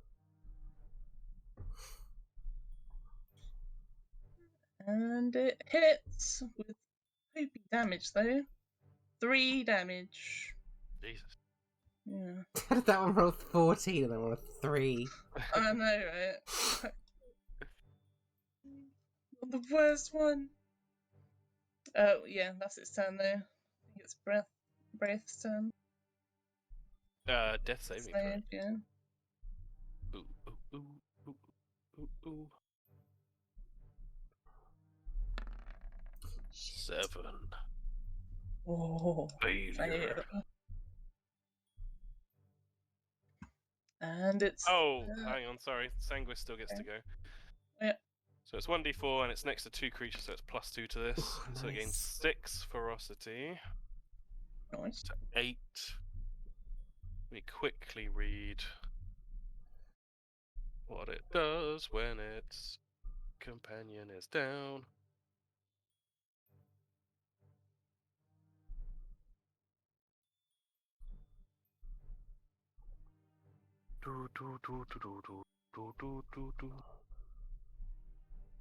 Oh, that's fun. Yeah, I get to basically play Sanguis whilst Braith is down. Nice. So Sanguis is going to use... We got some ferocity to play with. Fun. Signature attack. 30. I'll move up to their speed. Perfect. Yeah, Sanguis is going to do a swooping attack. Costs 5 ferocity. As you see her kind of wheel up into the air, dodging between the biting jaws. Doesn't take opportunity attacks. Gets to move her speed, which is 60 feet flying. And she moves screeching towards this creature that's down, Braith. It's fucking And cool. goes to Nice. peck its fucking eyes out. Oh, yeah. Nice. Ooh. 13. 13 hits. Yes! 5 piercing damage. 5 damage, yeah. It's even cooler than that, but I don't think the wolf's holding anything. It No. also can knock items out of a creature's hand, but yeah. It's pretty cool. But no. That's her turn. This wolf up here, it's just going to come down here. 40 feet movement. Hold a bite. I think that's the only one left alive, so on to Edith. Alright. Okay, well.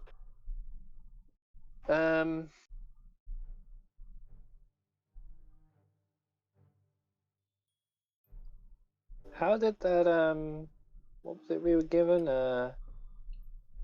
Message, animal messenger, something or other?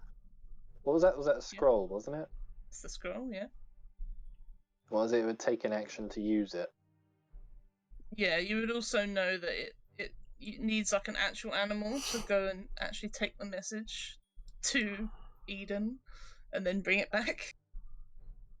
Also, I would need to, find an animal and... Yeah, I mean, easily, but... I think Alright, well, maybe some other time. Yeah. For now, she'll take a step toward... what's it? Breath. And just tell him, don't you go down on us now, you fool. Cast Spare the Dying on him. Ooh.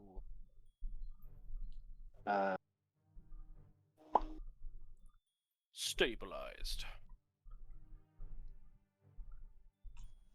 Nice. Is that your turn? No, I'm gonna try.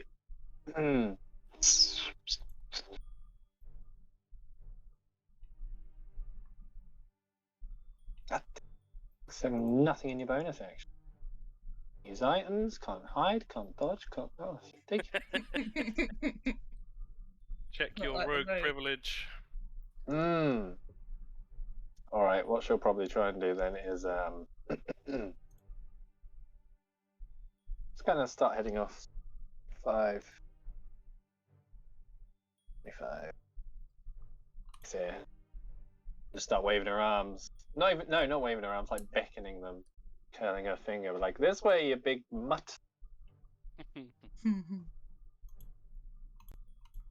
Your turn? Yeah, that's about it. Okay. Kathleen. Fuck. I'm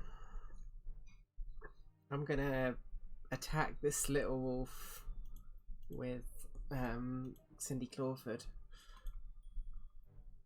Boom. Shit. Oh. Misses.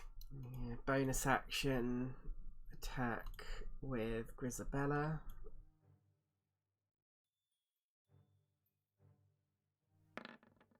Fuck. Oh, misses both. No, I'm gonna move here. Oh, that's all I got. Yeah. These wolves been rolling good. Big wolf is gonna attack this fluttering thing right in its face. No advantage though. Oh, it misses. Yes. And this other big. Gonna go. Go first. Gonna go. What's it gonna do? Sees all its pack mates dead though. Like 3 of them.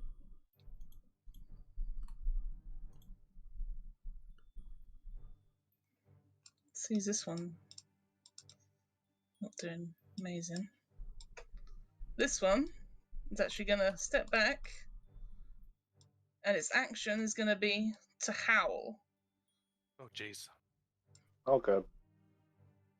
Nothing happens. But you see this one perk up, and so does this one, and look towards this one.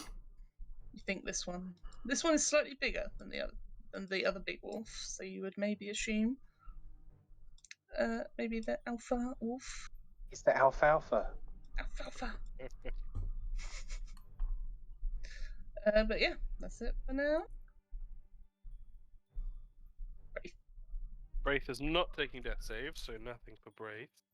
But Sanguis gains +1 to this. Another 4 ferocity, up to 7.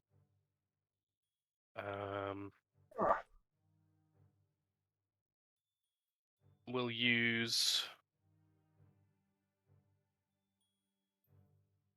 Yeah, we'll use distracting attack on this one here. Oh, what does that do? Let's find out if it does anything at all. Oh, Start singing "Come and have a go if you think you're hard enough." It definitely hits. Oh. 4 damage. And the next attack made against the target before the start of Sanguis's next turn has advantage on it. As it's like flying around it and distracting it, making it chase its tail kind of thing. Nice. You would see Wait, this the wolf. next attack. It's starting to Say it again. straggle. Is that so? If someone else attacks that wolf, they have advantage. Absolutely. The next attack. Brilliant. Cool. This wolf is gonna go hang out with its alpha. Mm-hmm. They're both in defensive mode at the moment. And that's it. Edith. All right. Let's get Snake Boy out again. Snake. Wow, it's a snake. Snake. Does it come Throw the back staff on the ground full health? within 10 feet. It does. Yes, it did. Oh, damn. Nice. Yeah, get it. But the one thing I did miss is that it does have its own initiative. So once it's out, I'll roll that. Cool. So yeah, if I could have it 10 feet in front of me. Well, I suppose when it's that size, it doesn't really matter. Is that how big I had it before? I think so. Yeah, 3x3. I think so. if it could be like maybe to the right of me, 10 feet, like here. There. I think you can move it. Yeah. All right. Oh, yeah, there we go. Yeah. So I can quickly roll that. Bomb. Eyes on the turn order and everything. Shit roll, but whatever. Did it You might need to do descending again, Hannah, so it lines up. do what? You might need to do the descending thing again, so it's, yeah. So. Yeah. And then what I think I'll do is 1, 3.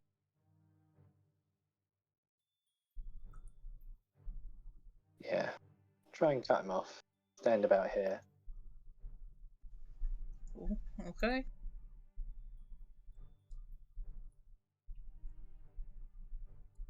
And that's it. That's it. Yep. Kathleen, your turn. Can Kathleen go up to Braith, and is she able to reach into his like bag and pull out the potion of healing he had? Yeah. Do it. Yeah, and then she'll, if that doesn't cost her an action, then she'll use her action to feed him the healing Oh potion. yeah. I forgot she gave it to the fucking pixie, didn't she? Yeah.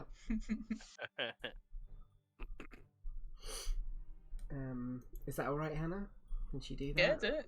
Yeah, do it. This much healing to Bray. Oh, very nice. Oh, Thank you. That'll do. That'll do.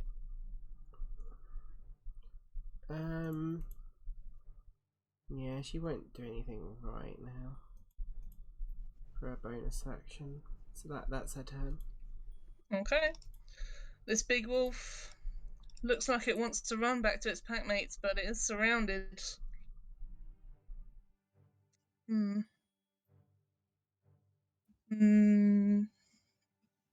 It's gonna try and bite Edith. She's the one blocking the way.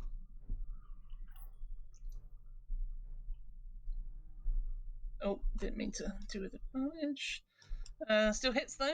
9 damage to you, Edith. And you need to make a strength save. Sorry, was that to me? That is to you, yeah. Okay. Strength. Strength. Oh, you pass. Nice. Ooh. Could I quickly react with a hellish rebuke? Oh, you Oh. can. Definitely. Go on, roll. It's dex save for the wolf. The dex save. Okay. I believe so. Bum. It passes, but I assume it's half damage. I think so. Passed with a nat 20. So is it What? is it half? Yeah, it's half damage. Alright. This wolf is dead. Nice. See this big lumbering furry wolf fall in front of you, and if you look around, the environment decays even more. Shit. Fine, just keep going. We're doing good. It's fine. Yep. This wolf goes It's fine. back into its little cave in defense mode, and it sort of nudges this one to come in as well. Snake Sam. Yeah, I was wondering what's Bray's dex now that he's up. His dex mod, dexterity. Yes. His So dexterity. between him and the snake. Oh, 16. Okay, the Braith can go first. So he'd stand up. See the wolf's backed off.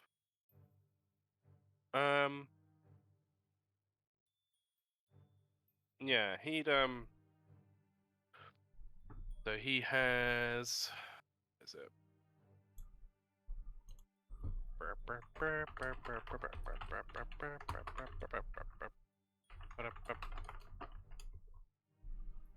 But actually, first of all, I need to do the ferocity.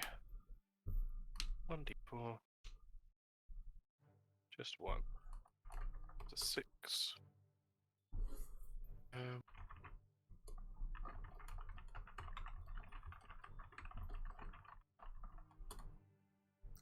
Just reading.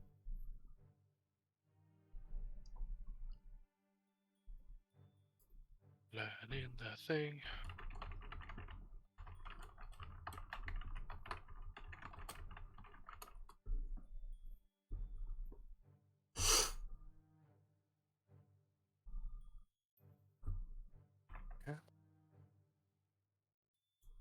There it is. Natural language. From first level, you can comprehend and verbally communicate with your companion as well as with all beasts and monstrosities. Ooh. Ooh. The feature Yeah. doesn't allow you to communicate complex thoughts or questions, but you can make simple statements, such as showing other creatures you mean them no harm or ask simple questions. Okay. So he would call out towards the den, Mm-hmm. and he would ask...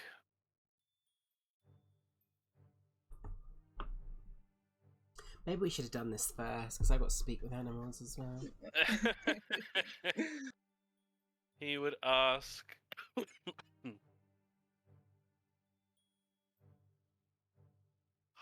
what's actually a good question? Well, let's deal with one thing at a time. He would say...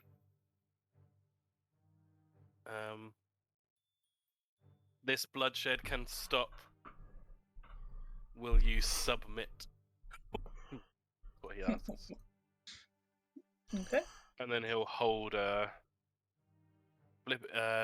Sanguis is actually going to spend 4 ferocity. I forgot to do this earlier. This is like the main thing of my subclass. I can't. Can I see the big wolf, or has he disappeared inside the cave? Big wolf is inside the cave now. Probably can't see him. Little wolf is outside still. I'll designate the little wolf as Braith and Sanguis's chosen quarry. Okay. Doesn't require concentration. Lasts for a minute. Anytime it's hit by an attack from me or Sanguis, it takes an extra d6 damage. Mm-mm. Oh. Okay. Yeah, it's pretty good. And he'll command Sanguis just to fly up above this tree again. Take the dodge action. That's my turn. Will he submit? I'll make him reply on his turn, I think. Cool. Snake Snicky. He's gonna go 5, 10, 15, 20, 25, 30. Going to sliver up here. Can they do everything else can do? Can they dash? I think so. Yeah, they can dash. They can also constrict. Yeah. I'm trying to think, can they basically do everything? Do they have attacks of opportunity? Yeah, they do. Yeah. Mm-hmm. Alright, that'll be his movement then, and then I guess action dash. Get up to about there. Yeah. And then yeah, that'll be pretty much all he can do. Okay. Hang on a minute. Didn't Braith just have his turn? I'm confused. They swapped because it should have been the other way around, because the dex modifier for Braith was actually higher. Oh, okay. But it's just Yeah. not on there, so it doesn't matter. Little wolf turn then. Little wolf is gonna disengage back into his little den. I tried to fix it. Edith's turn. Oh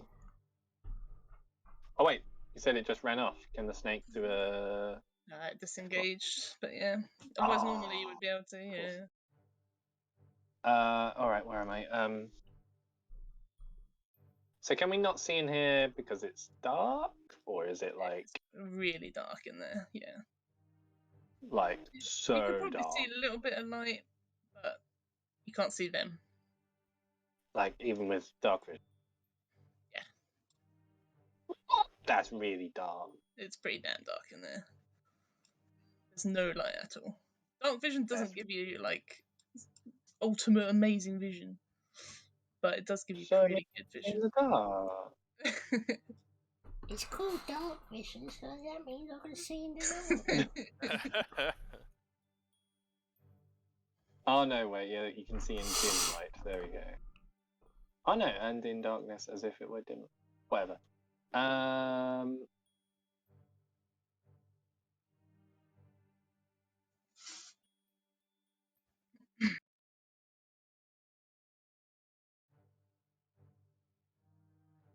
let's just show me on a bit close. 5.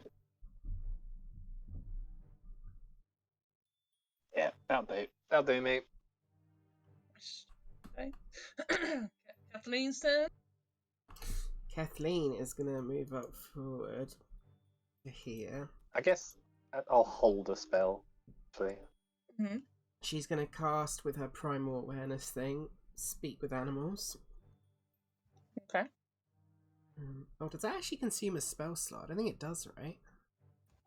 No, once per long rest, it doesn't actually consume a spell slot. That's cool. Nice.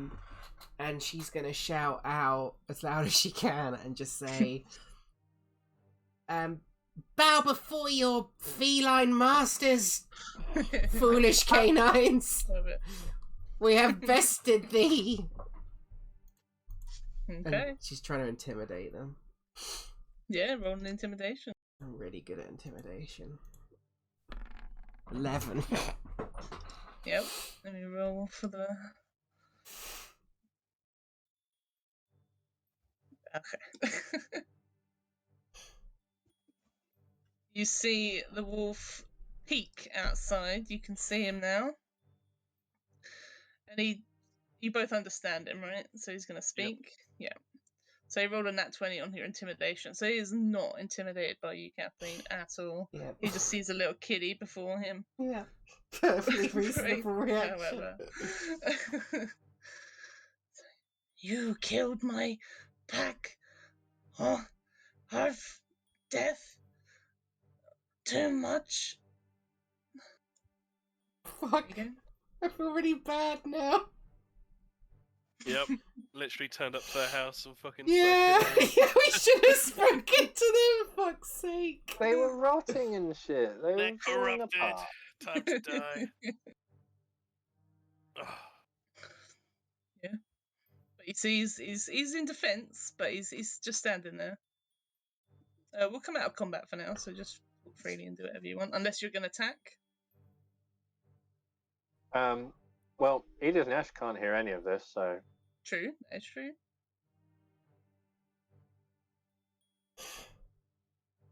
yeah, she probably would. Okay. Is... Snake's turn. Oh no, it's Wraith's turn next. Okay. It is, yeah. You should be able to swap him around if you move Wraith up, like drag him up.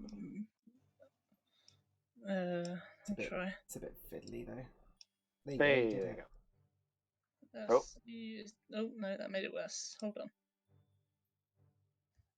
That'll do.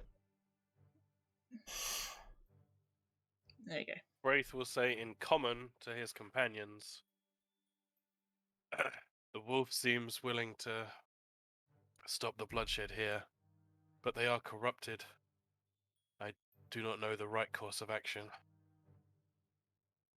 And he's just going to hold a shot against the big wolf. Mm-hmm. And Sanguis will dodge again. Fuck. I feel really bad, but I know what Kathleen wants to do. Wraith would back up Go away. for it.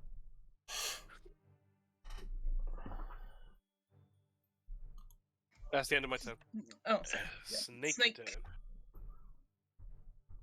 Alright, well, Edith did hear that. She's like, oh, that's no fun. Just commands a snake to kind of hang out. No, the snake will like kind of coil around her. Oh, that's awesome. Oh. Love it. And then, yeah, just hang tight, I guess. Little wolf inside doesn't do anything. Edith, your turn. Edith. Any.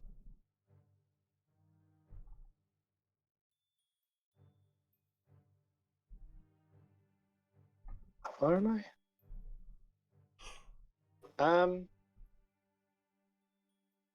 She hasn't actually done any other concentration nor taken any damage, so like I'm kind of close to the wolf. I think she Yeah. did. Good reminder. She did take Hold. 9 damage earlier from the direwolf. Oh yeah. Do a con save. and Edith you did. pass. Yeah. Oh shit, I didn't even do that. Okay, 9. Con save. Okay, so that would have dropped anyway, that's fine. Sure. Yep, it's fine. You get nothing then. But saying that, I can cast it at will, baby. Cast it again. Jesus, damn. Okay. Yep. So what's the range on it again? 30, yeah. 30 feet. Not quite. All right. You'll shimmy closer. Okay, well, as you get closer, Edith, a strong sense of necrotic magic comes from this big ass tree. Oh, the tree. Hmm.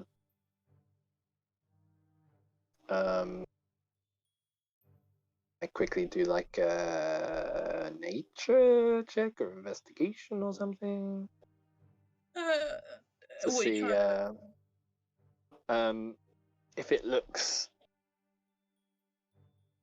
exclusive to that tree, and if it looks like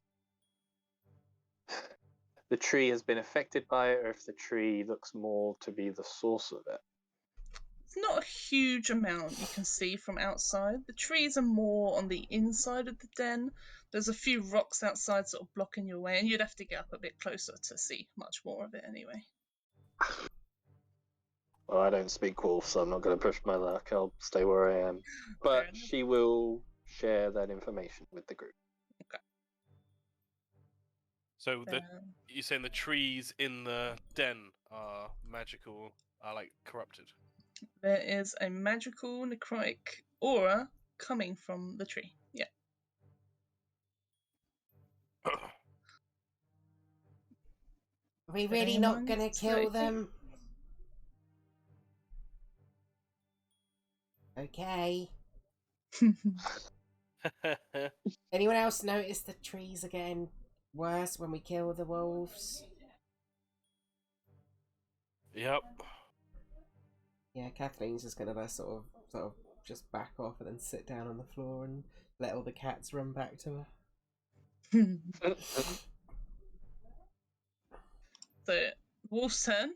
He goes. You see him disappear into the den, and as he comes back out, you see him dragging a dead wolf. Oh.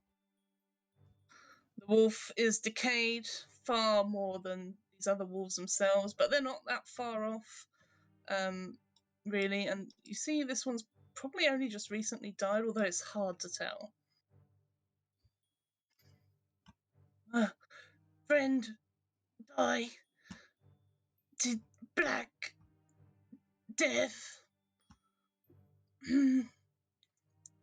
Don't know why. That's it. Wraith's gonna shoot the tree.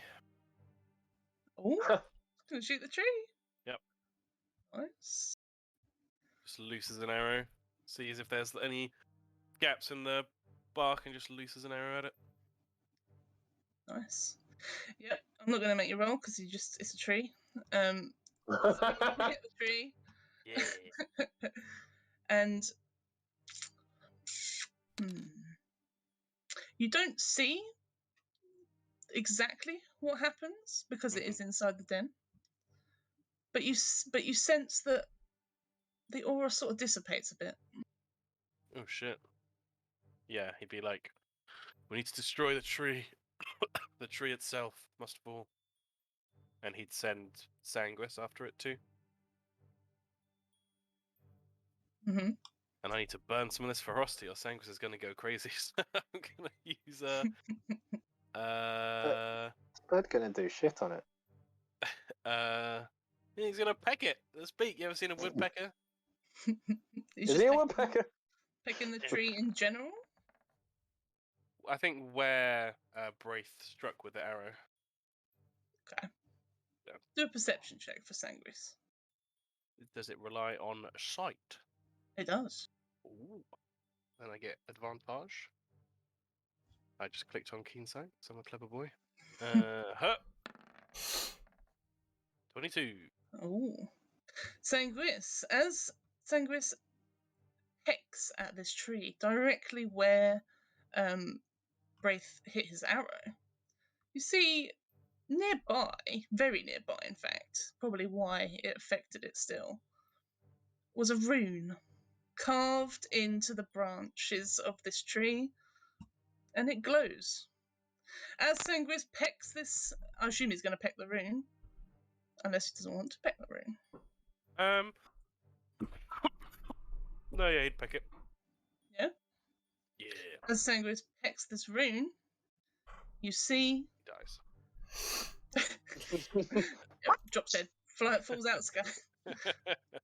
No, Sanguis is actually fine, and in fact, the tree looks a bit more lively. Yeah, Sanguis would screech out, which I guess both. What does Sanguis sound like to Kathleen? Sanguis is like, what? There's a rune here!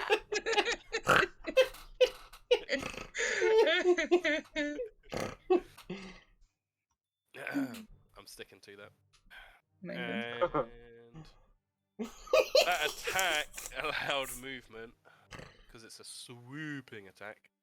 So I'll use Sanguis' actual movement to move back. Stay safe. Okay. Yeah. And so as this rune is destroyed, everyone would notice this tree become a little bit more livelier. Buds sort of start to grow, and its blackened branches become a little bit more brown. It's not alive as such, but it is definitely looking better. Beautiful. Wraith on his turn would communicate that to Edith as well.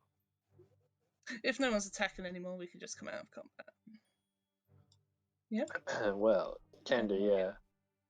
And Edith would just ask Wraith if he could just communicate that the wolves definitely won't harm us if we investigate the cave.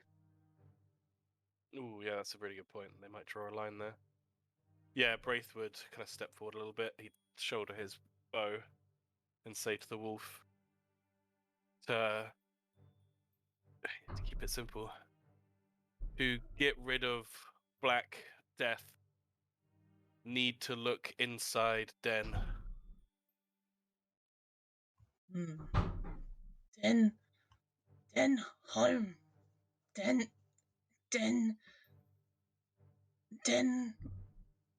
is... Den is bad now. We leave Den soon.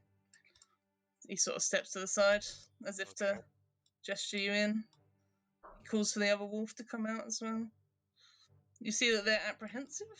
Yeah, no shit, we killed all his friends. Yeah, they're incredibly defensive right now. We're They will bad hold the people. attack. Yep. Yeah, But they also know that there's only two of them. Keeping my distance, but head on in. Yeah, Kathleen Yep. will follow very cautiously. As combat ends, another cool little beast heart thing. Any leftover frosty gets turned into HP. Ooh, nice. Sanguis goes back up to full. This class is cool, guys. You should all play it. Yeah, it's I really want to cool. play it. I do. Oh yeah, apparently I brought a torch along. I'm going to light a torch. Cool. Yep. See you inside. If I can figure out how to get rid of that. Does that work? Yeah. Hey, I've got a little block here, but that's fine. I can see the rest of it. Yeah, I As you guess go I'd start inside. looking around for more runes. Yeah. You see that there's 3 other big giant ass trees. There's one here, here, and here. A couple of other little ones. Do they all have the same rune on them? They all seem to have similar runes on them. Wraith That would strike sounds the rune over here. Bad enough to me, yeah. Short sword. And Edith would cast Splash of Acid on one of them or both of them or whatever. Yeah, Nice. Actually, Kathleen can have the other one. We'll Yeah. have one each. How about that? Kathleen will get Jennifer to whack the last one. As you each destroy a rune, the tree bursts back into life, all three of them, and even the fourth one over here that you destroyed earlier. Each of these trees start budding leaves back on their branches. Oh, The shrubbery beside it suddenly bursts with green, and the grass beneath your feet becomes less blackened and more lively. Lots of flowers bud from your feet. Let me just try and Maybe we should help bury the wolf friends after. where are they? burying is a humanoid tradition. Good I point. think maybe they simply want them left on the ground. But perhaps together as a pack. Good idea. I've never felt bad for wolves before, but now I kind of feel bad. As you guys, if you were to look back outside, the wolves are gone. Oh shit. Yeah. Fair dues, fair dues. No, now we don't know if their black shit went away. Yep. Are the black shit still on the bodies? They're all still rotted and everything. Yeah, they're all gone. Yeah. Okay. Well, I suppose perhaps this is what's causing it. Do any of you recognize these runes? In fact, do I recognize the runes? Do any of you do a what one would you do for like language? Intelligence. Yeah, Maybe. you could just do straight intelligence. Yeah, do an intelligence. Anyone? 3. I also got a 3. 30. Huh, 3 and 3. Nice. you Edith, guys. you don't know much with a 13, but you don't know what they say unless you speak it. But you know it's in Druidic. I know a lot, but I don't know Druidic. Yeah. Same. This is why one of us should have been a fucking druid. I thought that was too Sylvan. obvious. I thought, nah, I'm sure one of them will be. Too mainstream, man. I'd like to think outside the box. Alright. Okay. Were they quite simple? Were they really complicated? These ones are fairly simple. You see that they're sort of carved fairly crudely into the bark before you destroyed them. Yeah. But yeah, they were just they seem to be carved fairly quickly. You think probably because there's wolves about. I'll quickly scribble one down from memory, because I probably should have done that before we destroyed them. If anyone else wants to, hang on, let me just read this.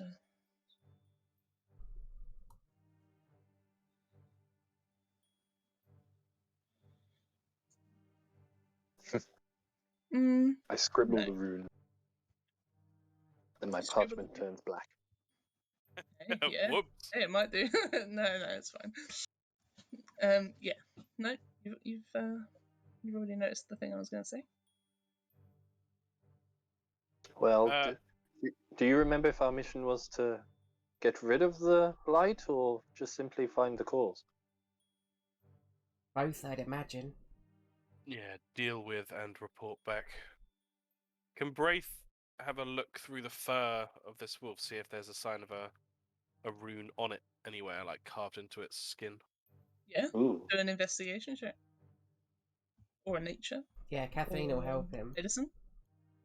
I will do. Sure.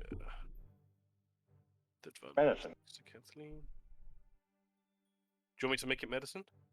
Or whatever you want. Can be either one of those. Oh, yeah. A natural 20! Very nice. But you would notice there is no rune on this wolf. Perhaps they were corrupted simply by proximity to these runes. Nope. That's probably a good idea if we make ourselves scarce from here, just like they did. Just keep an eye out and see if we find any more rot and if there is any runes nearby. Yes, Boo Boo doesn't like it here. It concerns me that it's in Druidic. Could be a traitor within the orders. Maybe we should call for fuck, I've forgotten his name. Eden? Maybe Or we should R1? maybe we should call for Eden. He can speak Druidic. I agree. It would allow me of course. some time to briefly rest as well, Yes. so I can heal myself. I'll Although use my scroll. We'll probably struggle to read them after we've destroyed them. True. I know, I scribbled it down from memory. So, yeah. Yeah. Yeah, Braith will use his scroll of animal messenger if he can find a small animal nearby. Fine. Oh, yeah. You Yeah, can. probably. Yeah, if only There we Braith knew a small animal nearby. I'm gonna do that with Sanguis. Sanguis isn't a messenger. Sanguis is a proud hunter. You can. You, Yeah, I'm a proud hunter. you can send Jennifer.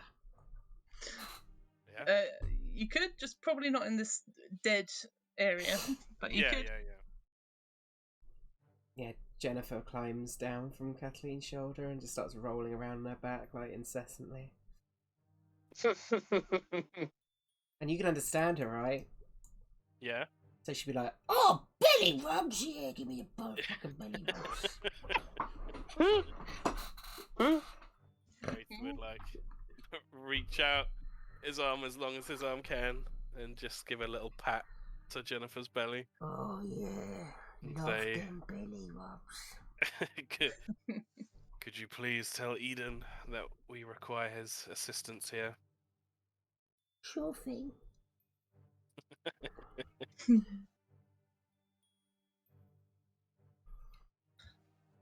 Yeah. So you're all done in this area? Figured out whatever you want? Yeah. I think so. I think probably stand away from the tree, but Yeah. yeah, we don't want to be too far. Cool. So you head back to the river? I think we'd. Yeah, or did we want to summon Eden here? Let's summon Eden here. Hmm. Well, we could rest a little bit away and then send him up the path. That's right? true. Let's There's do a that. Path from the river. Yeah, let's do that. Yep. So let me just read Animal Messenger. I can't remember exactly how it works. It's like Skype, but tweets and twews. Messenger. Mhm. Oh, then I suppose it would be more like Twitter. Wait. Now.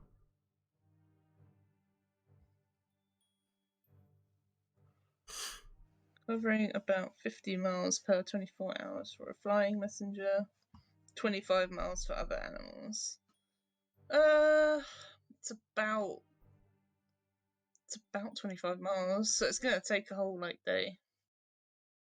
We might as well set up camp and long rest then. Yeah. How early on is it in the day for us? Yeah. So this was you carried on through the night for a little bit, so this is actually quite early on in the day. Yeah. I'd like to take a short rest, but I think actually maybe we should move on afterwards. Yeah. Maybe leave a note or something for. Maybe you if can we include can. that as a part of your message. Maybe we could say we've got 25 words, so found druidic runes here, destroyed them. They look like this. We could mark them on the floor, and then say, send animal messenger to us. Tell us what they say. Yeah, we're continuing up the river. Yeah. Come find us. He can turn into a giant eagle. He can catch up to us well easily. Yeah. Oh yeah. Yeah. So you go let's back do to that. the river? Yeah. Back to the river and short rest, if that's alright. Yes. Oh yeah. Okay. Go for it. I will spend dice. So we spent a fucking age on combat, which I wasn't expecting, guys. So Oh yeah, there's about probably a third left to go. that's the first and biggest DM learning Yeah. thing. Fuck's sake. Combat always takes so much longer than you think. So because there's a third left, do we want to? We could skip ahead to the end. We could just save it for a second part. What would you guys prefer? We could carry on. I just What do you don't know how reckon, long it'll Stoof? take. I'm leaning towards second part because this is cool, and if you want, you could maybe then, if you wanted to come up with anything else or with what we've done, come up with any other ideas. Oh yeah, I could definitely make it along for another 3 hours. It's just that there's only a third left to go, so I would have to just add a couple of bits. Yeah. Make it decent length It's of fine with me time. personally. I Yeah, I like that idea. like that idea a lot. Then we can maybe save it for another Yeah. time when Second part, the everyone. session gets, or people can't make it or whatever. Yeah. Hmm. Yeah, for sure. Okay. Awesome. If that's You up cool with then? you guys. Oh, I'd rather no, that than it- rush the end. Oh no, Yeah, me it too. became a whole new Yeah. campaign. Oh baby! Hey, I like, good dude. I like playing Yeah, Wraith, yeah. so no complaints here. Kathleen's stupid as fuck, but fun to play. Great. I throw Bobo at the bad guy. Yeah. She's just a young crazy cat lady. Yeah, pretty much. I just saw I'm the so picture. curious about Edith as well. Yeah, me too. So am I, to be fair. I just saw the I picture. literally came up with a last thing yesterday. I was like, I'm really struggling to pin something down. So it could go Druid, but that's obvious. And went through several ideas and eventually settled on this. Cool. Yeah, I saw the picture of Kathleen and I was like, I need to make a swarm keeper who throws cats at people. I didn't even know that was a thing. Was this Swarmkeeper, Yeah. yeah. It's a very cool ranger subclass. Swarm That's Keeper? That sounds cool. Is that the thing with like a swarm of bees that can like take the form of stuff or whatever? It can be lots of things. Yeah, it can be swarm of bee. Like the one it recommends. Where is it? Actions. Shattered swarm. The ones it recommends in the book are swarming insects, miniature twig blights, fluttering birds, or playful pixies. I decided it was cats. God, swarm of pixies at your command, Jesus. I love the idea of doing the fucking been pretty twig great. blights. All these little stick men running around just Yeah. like, "Wah, get him!" I am Groot. That was really, really good, Hannah. You did such Yeah, a good job. well done, Hannah. So I'm That's good. DMing Doing those. good, doing good. That's Yeah. not too bad. Actually. That was great. Interesting characters, interesting combat, mystery. Yeah. Very Thanks. cool. Ugh. Oh, Hannah's lagging out really bad Yep. now. I was gonna say, Perfect time. thank God it happened now, not during the campaign. Hopefully it was at least. Damn it. Good. I thought it was great. So bad, the lag. Great first time, yeah. Really good time. Still lag? Were you happy with how it went? I was actually. I was a bit nervous at first, but kind of got into it a bit. Mm-hmm. I'm not very good. I need to work on my descriptions. God damn. God, Otherwise- I thought your descriptions were super good. Yeah, me too. I was like, wow, they're Oh, better. thank you. I was like, they're better than my descriptions. Fuck me. The ones that were written down were alright. I need to work on my improv. But otherwise, I think it went alright. I loved having Oh, all the different improv images is as well. practice. Having what, sorry? All the different images was really cool. Yeah. Oh yeah, that's quite a lot for me, just for visual, like, where the fuck are we, sort of thing. Yeah. Well, we benefit as players too, though. Like Yeah. each image, I'm just like, whoa, gives me a sense of wonder. Oh yeah, there's a lot of pretty images I have to choose from. For a second, I thought we had to worry about this. Yeah, me too. Oh no. Okay. Mysterious person, get him! He just lit. It was more for. I left it in for the scale. So like this tree is like massive. Mm-hmm. Mm-hmm. I just thought it was a tree that looked like a man. A man. Doing the splits. Yeah. Kind of does look like he's doing this. JCVD. I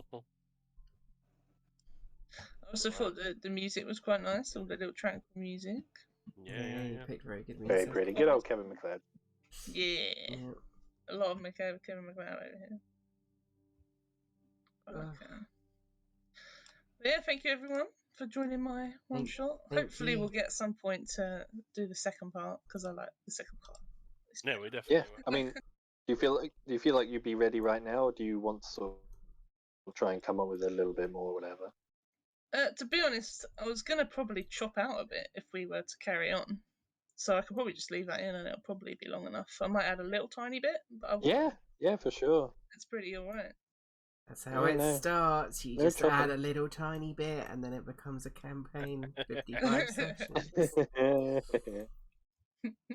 But yeah, no, it's Yeah. pretty much ready otherwise for a second part already. Sweet. Sweet. All right, we'll see you when the opportunity arises then. Yeah. Indeed. Right. Thank you night, very all. much, Hannah. Thank you, Good everyone. job. That's all right. Thank you. Goodbye, everyone. Thank Bye, you. bye, bye. Bye. Thank you. Good night.